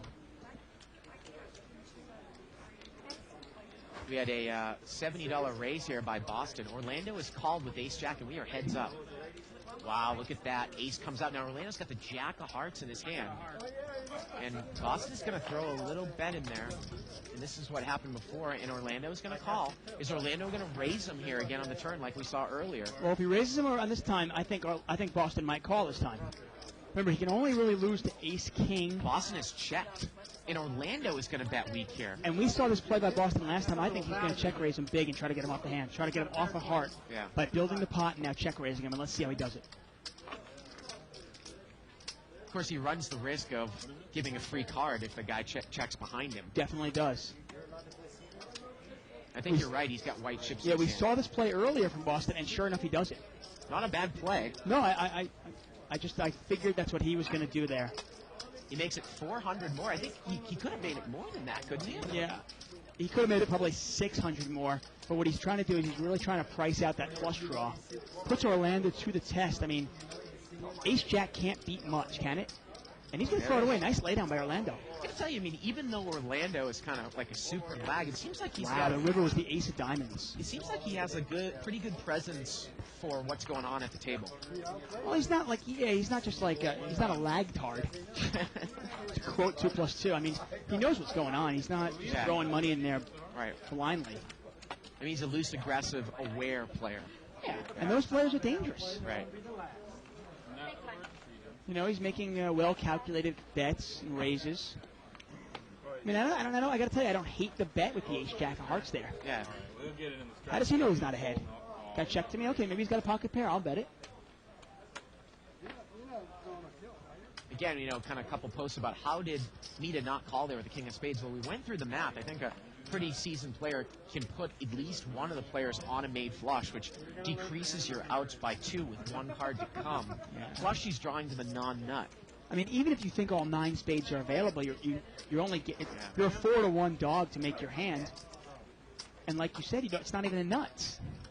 I never had a winning session. Live straddle here by Orlando. Boston completed with an ace 8. I mean, how does she know that Jay didn't call with the ace of spades and a pair? I mean, Well, Boston's limped in and Orlando has raised with queen 3, and Boston is not going to get involved. Let me ask you this question, too. I mean, I always find this interesting because it comes up a lot more online when you get into situations where, you know, there's no real chopping online. Especially against a loose, aggressive player. You're in Boston's spot there. You have ace-rat. Now, we saw Boston earlier tonight raise with ace-3. I got to tell you, it seems like Orlando might call with any 2 cards. We know how difficult ace-rag is to play out of position. If you don't hit your hand, you're going to be out of position against an extremely aggressive player. Do you just throw it away in a straddle pot in the big blind if you have, say, like ace-8 offsuit? Is that too weak of a play? yeah, I mean, I got to tell you, I think it is too weak a play, yeah. Really? I mean, I might limp in, though, kind of play it slow. Well, he limped in with ace-8, then Orlando raised him, and then he folded last hand. That might be too weak. I mean, it all depends on where you want to go to war with. You know, obviously Boston's in a tough spot being to the right of a really aggressive player. To get our money back if we get even. 4-way action here. Looks like it was limped around. Ace, 9-4. I mean, I guess you think about a hand like ace-8. I mean, you're only going to win a small pot or lose a big one, but are you content to just give away $20 every single time it's your big blind? Turn is a 5.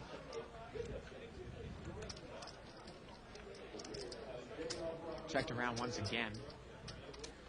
River is a 4, and it looks like Mita's hand is good with queen high. Queen 10 is going to play. Queen 10 is going to play here. You got the winner. I mean, I could give you a strategy that you might employ if you're in the big blind against a straddler who's aggressive like that. A play that you can make. You can actually, you can limp in almost every single time. Regardless of what your hand is. Exactly. Right? Yeah. And when he raises, if you have garbage, you can throw it away. But then every once in a while, you can re-pop them back and take control of the hand. So you're giving 20, giving 20, giving 20, winning 80. And once in a while, he might even play back at you, and you might have a big hand and win a big pot.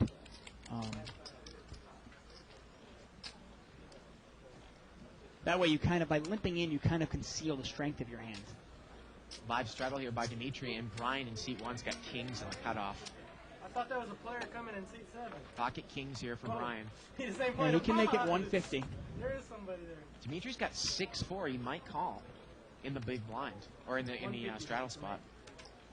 And he's going to make it 150. He raises the maximum. This is always the interesting thing about pot limit, because your raise sizes, you know, you can't necessarily infer what you have, because he could make this raise with 6-7 of spades. It's the max raise, right? Right, exactly. Orlando calls, and so does Dimitri. Now, that's the max raise in a straddle pot, so it is a pretty big raise. Jack 3-6. Is Dimitri going to continue to get involved? Well, it's a pretty non-threatening Orlando board. come out and bet 30? I think Orlando bet 30. Yeah, Orlando loves to do that. He loves to And do now Dimitri's going to raise with middle pair. And Brian's going to call. Yeah, I think he's content to just get it heads up here with Dimitri. Yeah, Orlando loves to do that little $30 raise to kind of see where everybody's at. It's like the Phil Hellmuth-esque thing. Pot is 900. The turn is a king, and Brian is now made top set. Yeah, and Dimitri's drawing dead. Dimitri checks, and Brian's going to check right behind him. And the river here is an ace, and I think that has killed all the action. But is Dimitri going to try to bluff into Brian here? The answer is yes. Yes, he is. Now, Brian doesn't have the nuts. He moves all in. He doesn't have the only nuts loses what? to queen 10. Yeah, but Dimitri raised the flop with what, No, queen 10? I'm okay. saying. He moves all in here. And you got to look at this flop. I mean, Brian called your raise after raising 3 flop. checked it. Yeah, and he's going to take it down, obviously. Even Dimitri cannot call that.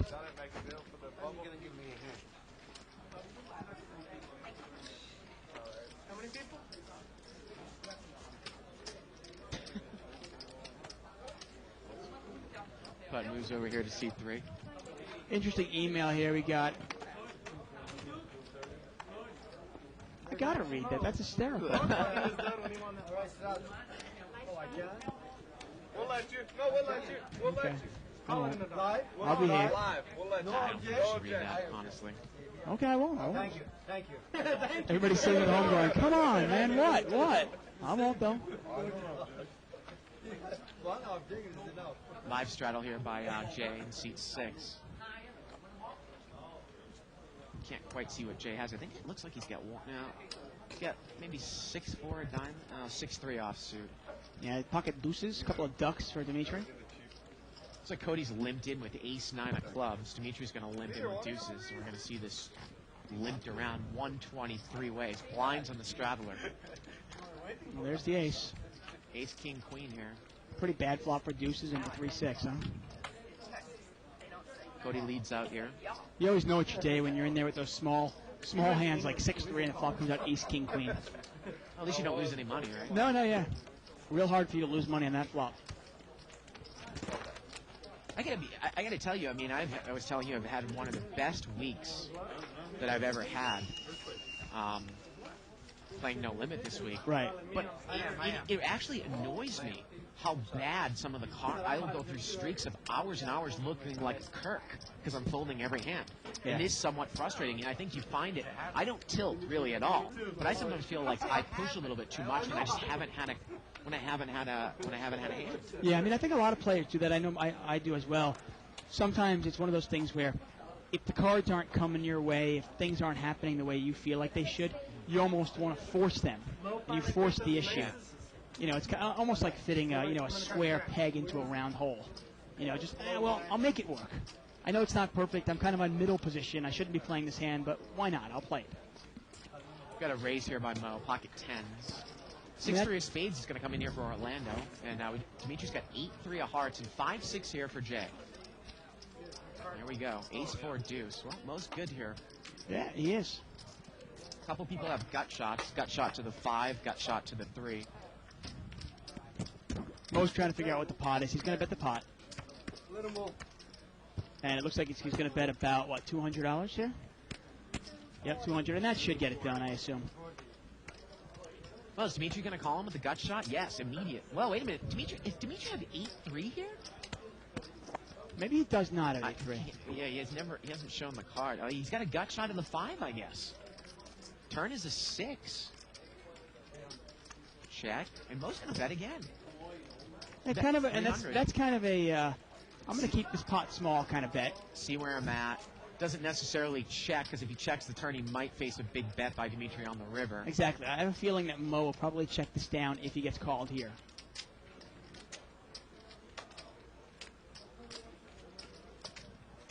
And usually this happens to Dimitri after Dimitri loses a hand or two, kind of finds himself talking himself into making calls like this. And he calls. Yep. And he needs a 5 and only a 5 to win this hand. Checks blind.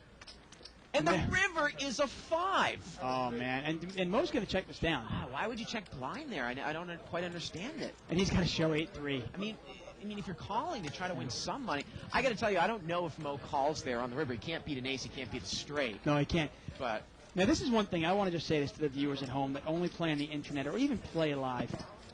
When you're playing against a guy like Dimitri or anybody like that, and you have the ace, or you've got whatever hands, and he turns over 8-3 there, do not yell at him. Don't tell him what. Yeah, don't ridicule him. Don't tell him what a donkey is and what an idiot is. Right. Okay? He's not stupid. Dimitri's a very smart guy. He was there to gamble. He actually, you should thank him. He tried to give you money, okay? Right. But he got lucky. Just say nice hand and move on. Boston's going to bring this one in for 90 out of seat 2. He's got ace-queen. I mean, I don't know how many players I see all the time ridiculing a player like that. You idiot, you're so stupid. What the hell's wrong with you? Now, Mita is going to call out of position heads up with 9-10 offsuit. And she's calling a player that's pretty solid. And she's got a piece of it. Is she going to get involved? Well, premium scare card out there. She checks.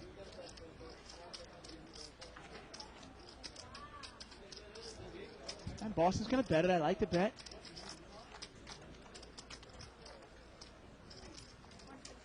Going to bet 160 here. Some people love to play it tricky and go, oh, I'm going to play it tricky and mix it if up. you're going to call with 9-10, that is not the flop I don't think you're going to get involved with. Unless you're planning on taking it away and getting somebody off for kings or queens on the river. And at this point, would you put her on a weak ace? I think you would. Turns a jack. That's a scary card then. Can't beat ace jack now. Can't beat ace king. Can beat ace 10. Right. I might pick. I have to put in one more bet here because there are 2 hearts out there and 2 diamonds. I put a bet out here, and I might take a free showdown. Yeah, he's going to bet 300 here, Dave. I think that is a pretty good plan of attack. Although if she has ace jack, she's probably going to raise me here, and look at that, she folds it away. You just don't want to get her. You don't want to give her the free card and let her get there. The jack has got to be scary though. The river would have been a 6, wouldn't have helped him. Wouldn't have hurt him. Got about a half an hour left in the show. There's a good look at our white chips there. You know, it's funny when you talk about once in a while, you'll go 2 hours and kind of feel like Kirk because you haven't played a hand, and then you'll almost feel the itch to like start playing a little bit. Yeah. And that's the trap I think all professional poker players and amateur players have to deal with. That patience and that discipline to stay true to yourself and stay kind of disciplined enough to play your game plan. How much did Mo pay you to say that? Button's going to move here to seat number 6, Jay Katsutani. Jay is not, he hasn't been. I mean, I got to tell you, the driving force of this table has been Orlando. Although it seems like Orlando's quieted down a bit now that Dimitri's in the game.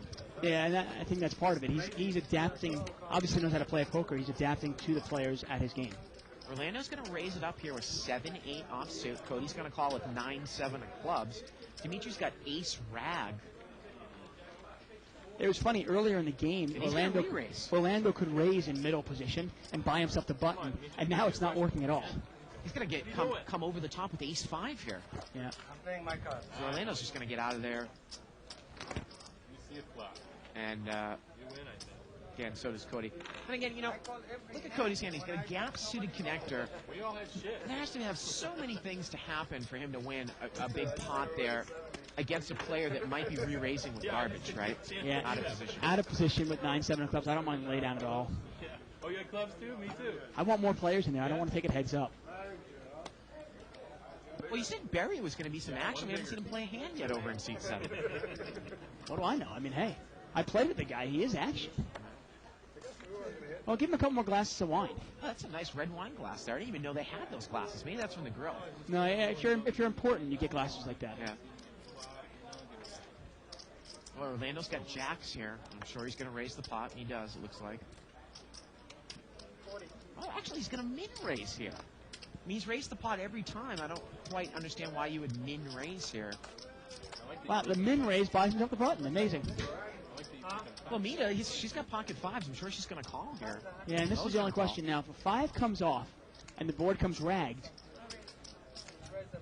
she's going to raise, Dave. This is straight out of a tournament book. yeah, this is clearly a tournament. Well, there's really no value to this raise at all. I mean, we saw this earlier a couple days ago with, I think it was it with Filipino Tony that played this move? Yeah, I mean, I really think this is a great tournament play. But in a cash game, she's risking probably a couple $100 to win, like, what, 80? Well, and because it's pot limit, I think Orlando, he can even call. He might even re-raise here. Well, I think it's an easy, smooth call. I don't think he can raise her.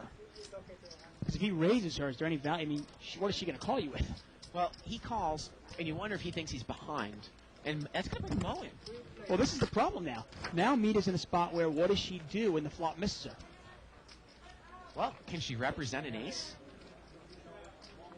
And it looks like she's going to try. Yeah, she's going to bet 300. And you know what? This might work. I don't know if Orlando's going to continue on here. Well, let me throw something at you. Is there any way, now he raised and she's re-raised. Usually a raise out of the blind, it's going to work. Nice play by her. But usually a raise out of the blind is kings, queens, or jacks. Well, that's what I've been talking about the last couple days, about how, I mean, you can always use an ace against a blind raiser in position as a huge scare card, because a lot of people aren't going to necessarily re-raise with ace-king or with ace-queen. Yeah, I mean, I'm wondering if maybe Orlando put her on an overpair or put her on a big ace, or just decided, you know what, I'm going to call her if I hit my set. Fine. If I don't hit my set, I'm getting rid of it. I'm not going to give her any action. Oftentimes, you know, most guys think that women they play pretty weak tight. Obviously, Mita is not weak tight. She's obviously a pretty aggressive, pretty good player. Jay's going to raise this up with king 10. Makes it $70. Sorry for your trouble. Oh, you guys want to talk? He don't have to put his cards there. We know what they are. Okay, we're not there.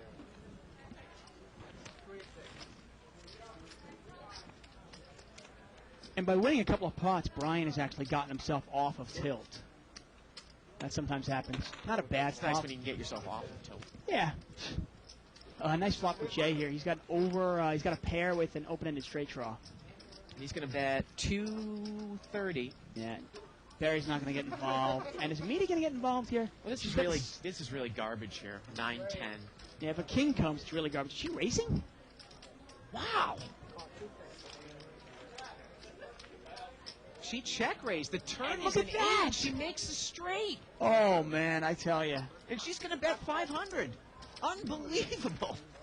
I tell you, you know what? The table, actually, I'm going to say that the table is actually giving her more credit than she deserves.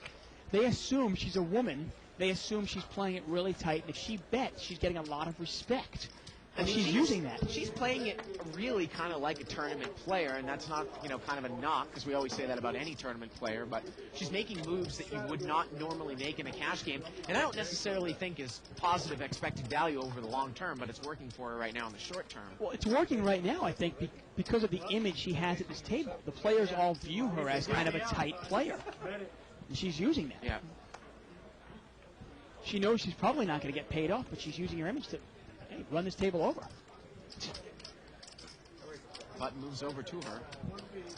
And she's certainly not scared to follow through. I mean, you saw with pocket fives there, the ace falls, and she still fires into it.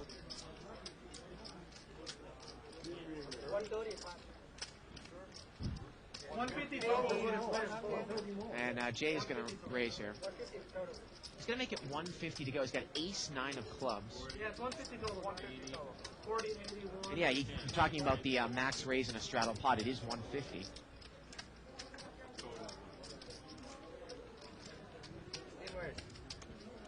Steam raise? Oh, steam raise. Brian is, Might be steam with a big hand. Jay's saying steam raise.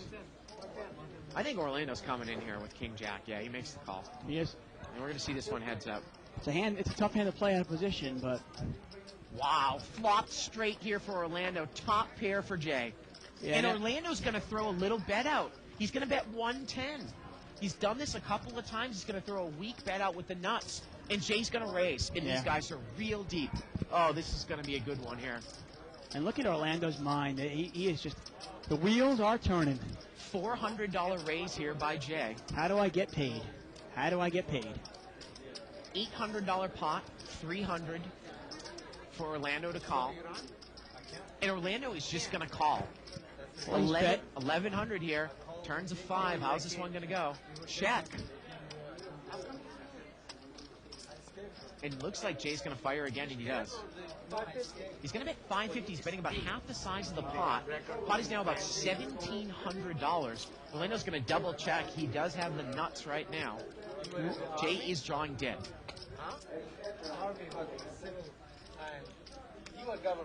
And there are a lot of action killers that might come here on the river. Any jack, any king, any heart. Jay's hand sucks. I mean, come on, Jay's hand, he got ace-9. He can't beat any real hand, can he? He can't beat king jack. He can't beat a real ace. Can't beat two pair. I think Orlando's trying to figure out, do I raise this here? Or do I just call and then bet out on the river? Do I just check it and maybe he'll bluff on the river? Who He's going knows? to raise right now. And he's going to raise the pot. And Jay is quickly out. Yeah, I mean, I was going to say, I mean, obviously there are a lot of action killers, but it's not like Jay's got ace-king here. Right. Ace-9, you can't even beat anything. Or ace, like, what if you had ace-queen or something like that? Oh, in that case, yeah, obviously. Yeah. And that's one of the reasons why you like the raise. Obviously, Orlando doesn't know what Jay has. I love the bet right into the razor, though, huh? You're almost hoping he has a set. Right? You almost hope he's got a set of queens or something like that. all the money goes in. You're a huge favorite. Button moves over here to Brian. Ace-Jack here for Mo in seat 8. He's in mid-position. Ace-Jack offsuit. He probably is going to bring it in. No, he's going to limp. You know, it's funny, I don't necessarily like to limp it with that hand because it doesn't play well multi-way. He'll change up his game once in a while. It's surprising, especially with the players behind him. With Mita and Brian behind, if he raises, he probably buys himself the button. 6-6 deuce here, and Dimitri's got trips. Yeah. And he's going to check it here, Dave. And I can't imagine Mo getting involved at all. Third club turn is a 4. Now Boston is open-ended. And now Mo is going to take a shot at it. He's got the nut club draw. He's going to bet 100. Yeah. And is Boston going to get involved? He's open-ended. Well, there's a 3 flush out Yeah, there. I mean, that's the only thing. Brian's got 2 pair, 6s and deuces. And I think he might think that Mo's on some sort of draw. He has nothing here. Problem is there's 3 players behind Brian. Now remember, like I said, I think it would add a different level to Dimitri's game if he would actually fast play his big hands. Yeah, I agree. And he just check calls. And the river's an ace, and Mo picks a pair up on the end. Dimitri checks, and I think Mo is going to bet for value. And Dimitri just check calls the whole way. I think he was scared of the flush. I think so. He's going to take it down there with the 6. Wow. Yeah, I think he definitely was scared of the flush, obviously. I think Mo thought he was definitely betting for value there at the end. Of course. I mean, Dimitri just checks, and checks. What's going on over there, Ronnie? Go out and slap him. You can't blame him. I mean, if you're going to play, if you end up playing 6-5 that way, you scare yourself into thinking, you know what? Maybe I can't beat anything. You can't blame Mo for betting there either. He probably thought he had the best hand. See, you would have popped it. Live straddle here by Dimitri. Limp by Barry. Limp by Mita. 160. And Orlando's going to come out of the small blind with a raise to 160 with deuce 5 of hearts. Dimitri calls. Dimitri's got ace-5 offsuit. Well, you talk about the value of those wheel cards. Let's see how they work. Now, he's out of position. Well, now Mita folds. I would think that Mita was going to call there in position. Oh, look at this. Barry. Is it Barry? Barry. Yeah. Barry has actually re-raised. He's pulled the limp re-raise here with the ace-jack. Yeah, that's actually Barry. Yeah. You might catch it. Raise here by Orlando. Dimitri calls, and Barry has pulled the limp re-raise. Yeah, an ace-5 can't beat much. I mean, you're out of position with ace-5. I think it's time to throw it away. $300 more. And he makes the call. Wow. Here we go. About 900 heads up. Queen 10-3. Barry's got a gut shot, and Dimitri has totally missed. Yeah. Barry's going to bet 400 here. Yeah, Dimitri's got absolutely nothing. $1,200 pot.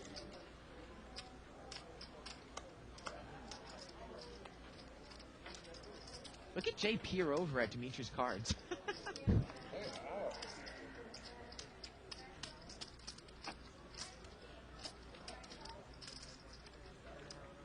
Yeah, he lets it go there. Has not really been Dimitri's night so far here. No.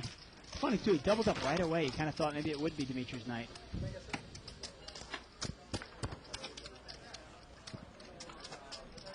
Button moves over here to seat 7.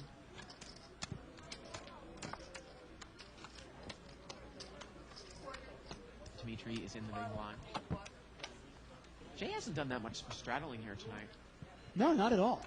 Now, Actually, Jake doesn't normally straddle at all. really? He hates to play out of position. There used to be a time, actually, where he would never even play his blinds. He would skip his small blind, skip his big blind, and then post behind the button. So he would never actually play those 3 hands. Wow, look at this. Raise here by Mo with ace-queen, and Jay's got pocket kings in the big blind. Mo is raised to 110. Now, Boston's got pocket 4s. I think you can call if you're Boston. I really do. And Orlando has queen 3 of spades. You know he likes to play a lot of hands. He might call as well, especially if Boston comes in between. I got to tell you, if I'm Boston, I definitely call that. I'm not sure how deep he is. Is he deep enough to call that? Now Jay might be able to finagle this because it might get heads up, and he's just going to smooth call. I mean, I was going to say, if a couple people call in between, I think he definitely needs to re-raise. But now he's going to play it a little tricky. But Barry's going to come in with 8-5 of hearts. Well, and the funny thing, you wonder if maybe Jay kind of picked up on the fact that it looked like Barry was getting up and leading. Yeah. Well, Barry's got a straight draw. Jay has checked it to Mo, and Barry's going to bet. He's going to bet 300. And Mo is going to call. And now, I mean, now you're like, if you're Jay, what the hell do you think Mo's calling with here? Mo calls with ace, king, ace, queen. Sometimes he does. Yeah, I think Jay's he's setting up a check raise here with the overpair. Yeah.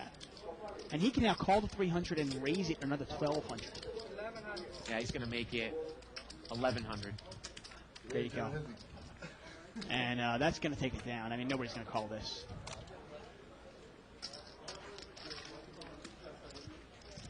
Mo looks like he ate something bad. I was going to do that. You're not supposed to do what he was supposed to do. I was going to do that. Oh, tomorrow? No. And Mo said he was going to raise Barry, but luckily for him, he didn't. Yeah. Well, obviously, Mo's aware that Jay's in the hand, so he's not going to commit a lot of money.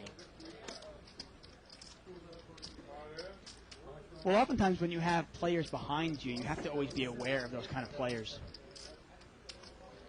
We were talking about a play last night that I made. You were at the table where I had 2 pair in first position, and a flush card came out, and I was actually really scared that somebody probably had a flush, and I was ready to check fold if certain players had bet it. Put money in the pot. Yeah, exactly, because there were 2 pretty tight players in the pot, plus Alan, plus me. And if either one of the other players had put money in the pot, I'm probably out of the hand. But they both checked, and then Alan put in, like, a $200 bet into, like, a $1,000 pot. Yeah. And it was just one of those Alan, like, come on, Alan, what are you doing? We've seen them do that so many times, yeah. And I was actually, I knew I was going to raise Alan, but I didn't want to raise too much, just in case one of the players behind me were sandbagging the flush. So I kind of put in a little mini raise, got the players out behind me.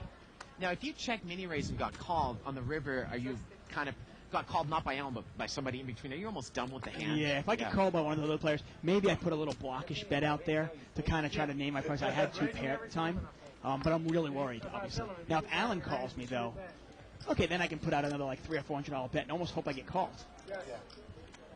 Well, Orlando's going to raise it up here, and he's not raising the maximum, just like a little mini raise from the cutoff. Maybe 80 or so. Just kind of proves the point that you really got to be aware of those players behind you. And Barry in seat 7 is just called with ace-king. 7-way action, over a $500 pot. Queen 9 deuce. Well, top pair for Boston. Not a great flop for Queen 8 of diamonds, though. Yeah, but, you know, he's 2 off the button. Let's see if he throws some money in here. He is going to put some money in there. Looks like a $210 bet. 220 into about a $540 pot. Orlando gets out of there with middle pair. I'm sure Cody's going to get out of there with 9-10.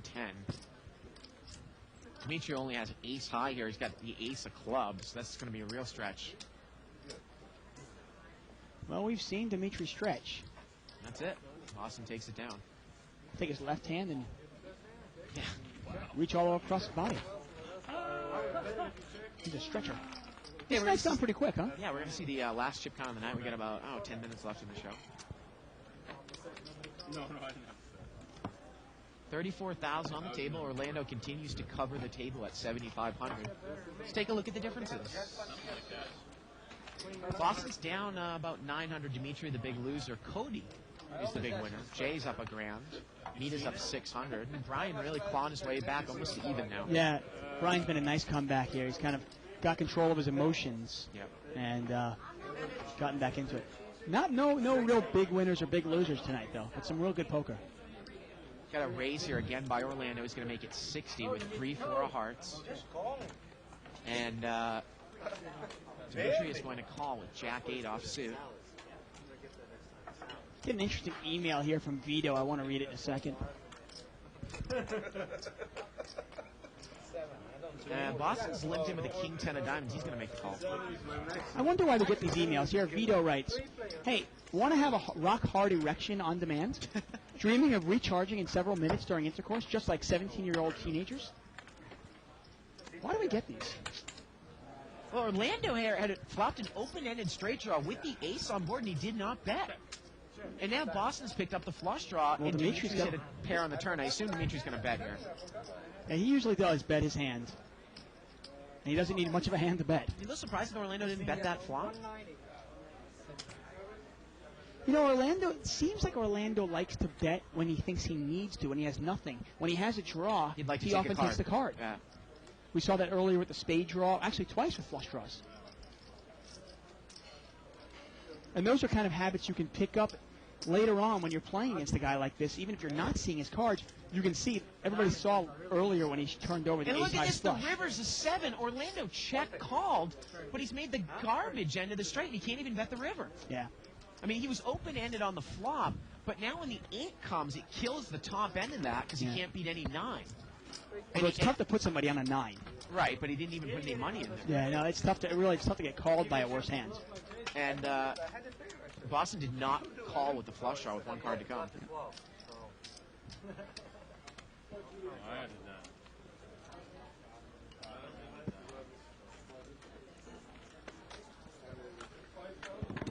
Button moves over here to Jay. Email here from Mario Baltiski. Says, why do you guys call the white chips white when they actually look pink? Well, they're actually white. Well, they're white with pink stripes, yeah. They do a lot of weird things in the casinos. You can see they're white, little pink, little red in there. Those other chips are $10 chips. They call them brown chips. Not really brown, are they? Yeah, they actually more look like, some casinos call, I think it's Bellagio calls their $25,000 chips chocolate chips or something like that. Those actually look like kind of like chocolate chips, Yeah, those are baby brown, and I have one in my pocket, which is a big brown, which is a 500. 500, right. Which usually don't see that much. I think that's the rarest chip we have here, right? And those are actually Plaza white chips, which are more like poker white chips, which are $100. Right. And then they have the Asian side white chips, which are bigger. Sometimes comes into play over here, but rarely. Yeah, I don't like those, do you? No, they're big. Hard to handle. Oh, and Mita's in trouble. Now, look at this. Orlando has raised with ace-king. Now, is Mita going to re-raise with ace-queen here in the blind? Uber tournament move? So this is a dangerous play. If you raise with ace-queen here, and you, man, and an ace falls, what do you do? Yeah, she does re-raise here. Well, wait a minute. No, yeah, she did re-raise. She re-raised 100, and Orlando comes back over the top 300 more. Yeah, little cat and mouse game, and she makes the call. Wow, and she's in bad shape. Here we go to the flop. Well, misses both players. Yeah, lucky for her, she missed it. Lucky for her, she did not catch an ace. Well, she might go broke. Oh, no. I looked at the board. Check. This pot is about $1,000, and he's going to bet here. Yeah, and she checked it to him. The funny thing is now, even if she had bet there, even if she had her raise was just called, what does she do? I mean, I know she's going to follow through with it. Really, it's a tough hand to play out of position. And she's going to throw this away. And look at this. Now she shows the ace-queen that she re-raised out of the blind with ace-queen. Well, she's only been playing a couple of years. The turn would have been a 3 of spades. River would have been an ace. Yeah. And obviously, if it came out opposite, she loses a lot of money. You wonder if sometimes players that play tournaments kind of overvalue hands like that. Well, I got to tell you, probably so. Yeah. Sometimes you live and die by those re-raises and those all-ins with ace-king, ace-queen, even a small pocket pair, because you need to accumulate chips in the tournament.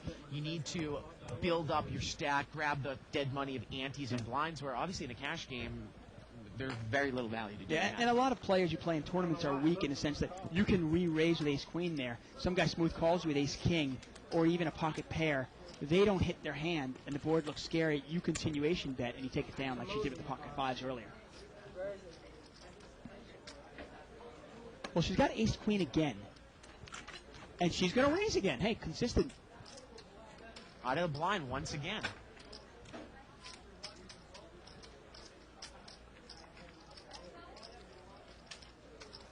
And I tell you, at this point now that you've seen her raise with ace-queen, might you look at it and go, well, I'm in position against her. Can I call? And Barry is going to call. 5-9 of clubs, and Mo, that brings Mo in with 7-8 offsuit. Here we go, 3 ways. Now we know Mita's aggressive enough that she's probably going to bet this whether she hits it or not. $400 pot, queen 6-7, nothing like that. Well, she doesn't have to worry about it because she's hit it. Barry's got a gut shot. Mo has second pair.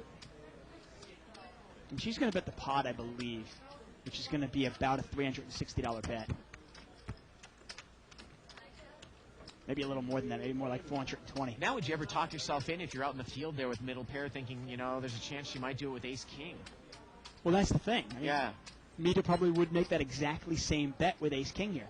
But Moe's not going to get involved with it. You know what? And the thing you wonder is if had the flop come out, say 9-7-6, something like that. Mo gets involved. Yeah, probably, or even maybe even 10-7-6. I got to tell you, even if she hadn't shown the ace queen down, yeah, unless that there was something a little bit peculiar with the randomness of the cards, which can always happen, I think she's almost raising too much out of the blinds to have premium over pairs all the time. You see what I Definitely, mean? of course.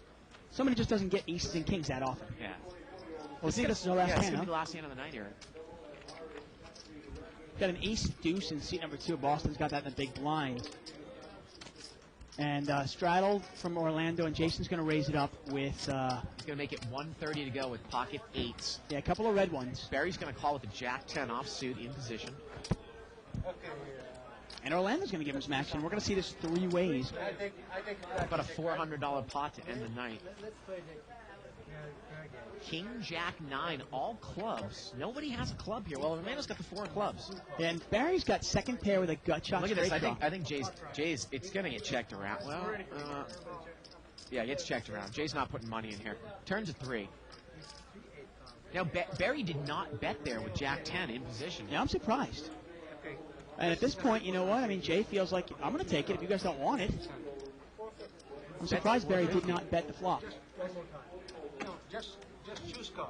I mean, is there any way you might put Jay on, like, maybe 2 queens? Barry gets away from it. Well, there you go. And that's going to do it for us tonight. One of those times where Jay was actually giving the pot away. And nobody took it from him. Nobody took it, right. Well, we'll be back tomorrow night, again, using the same chips for 10-20, no limit hold'em. Probably have some of the same players in the game, but it's fun, and hopefully that we can continue to do this pot limit on Thursday nights. Yep. So for everybody here in the booth, and for Dave Tuckman, I'm Bart Hanson. See you tomorrow. Good night, everybody from Live Mike.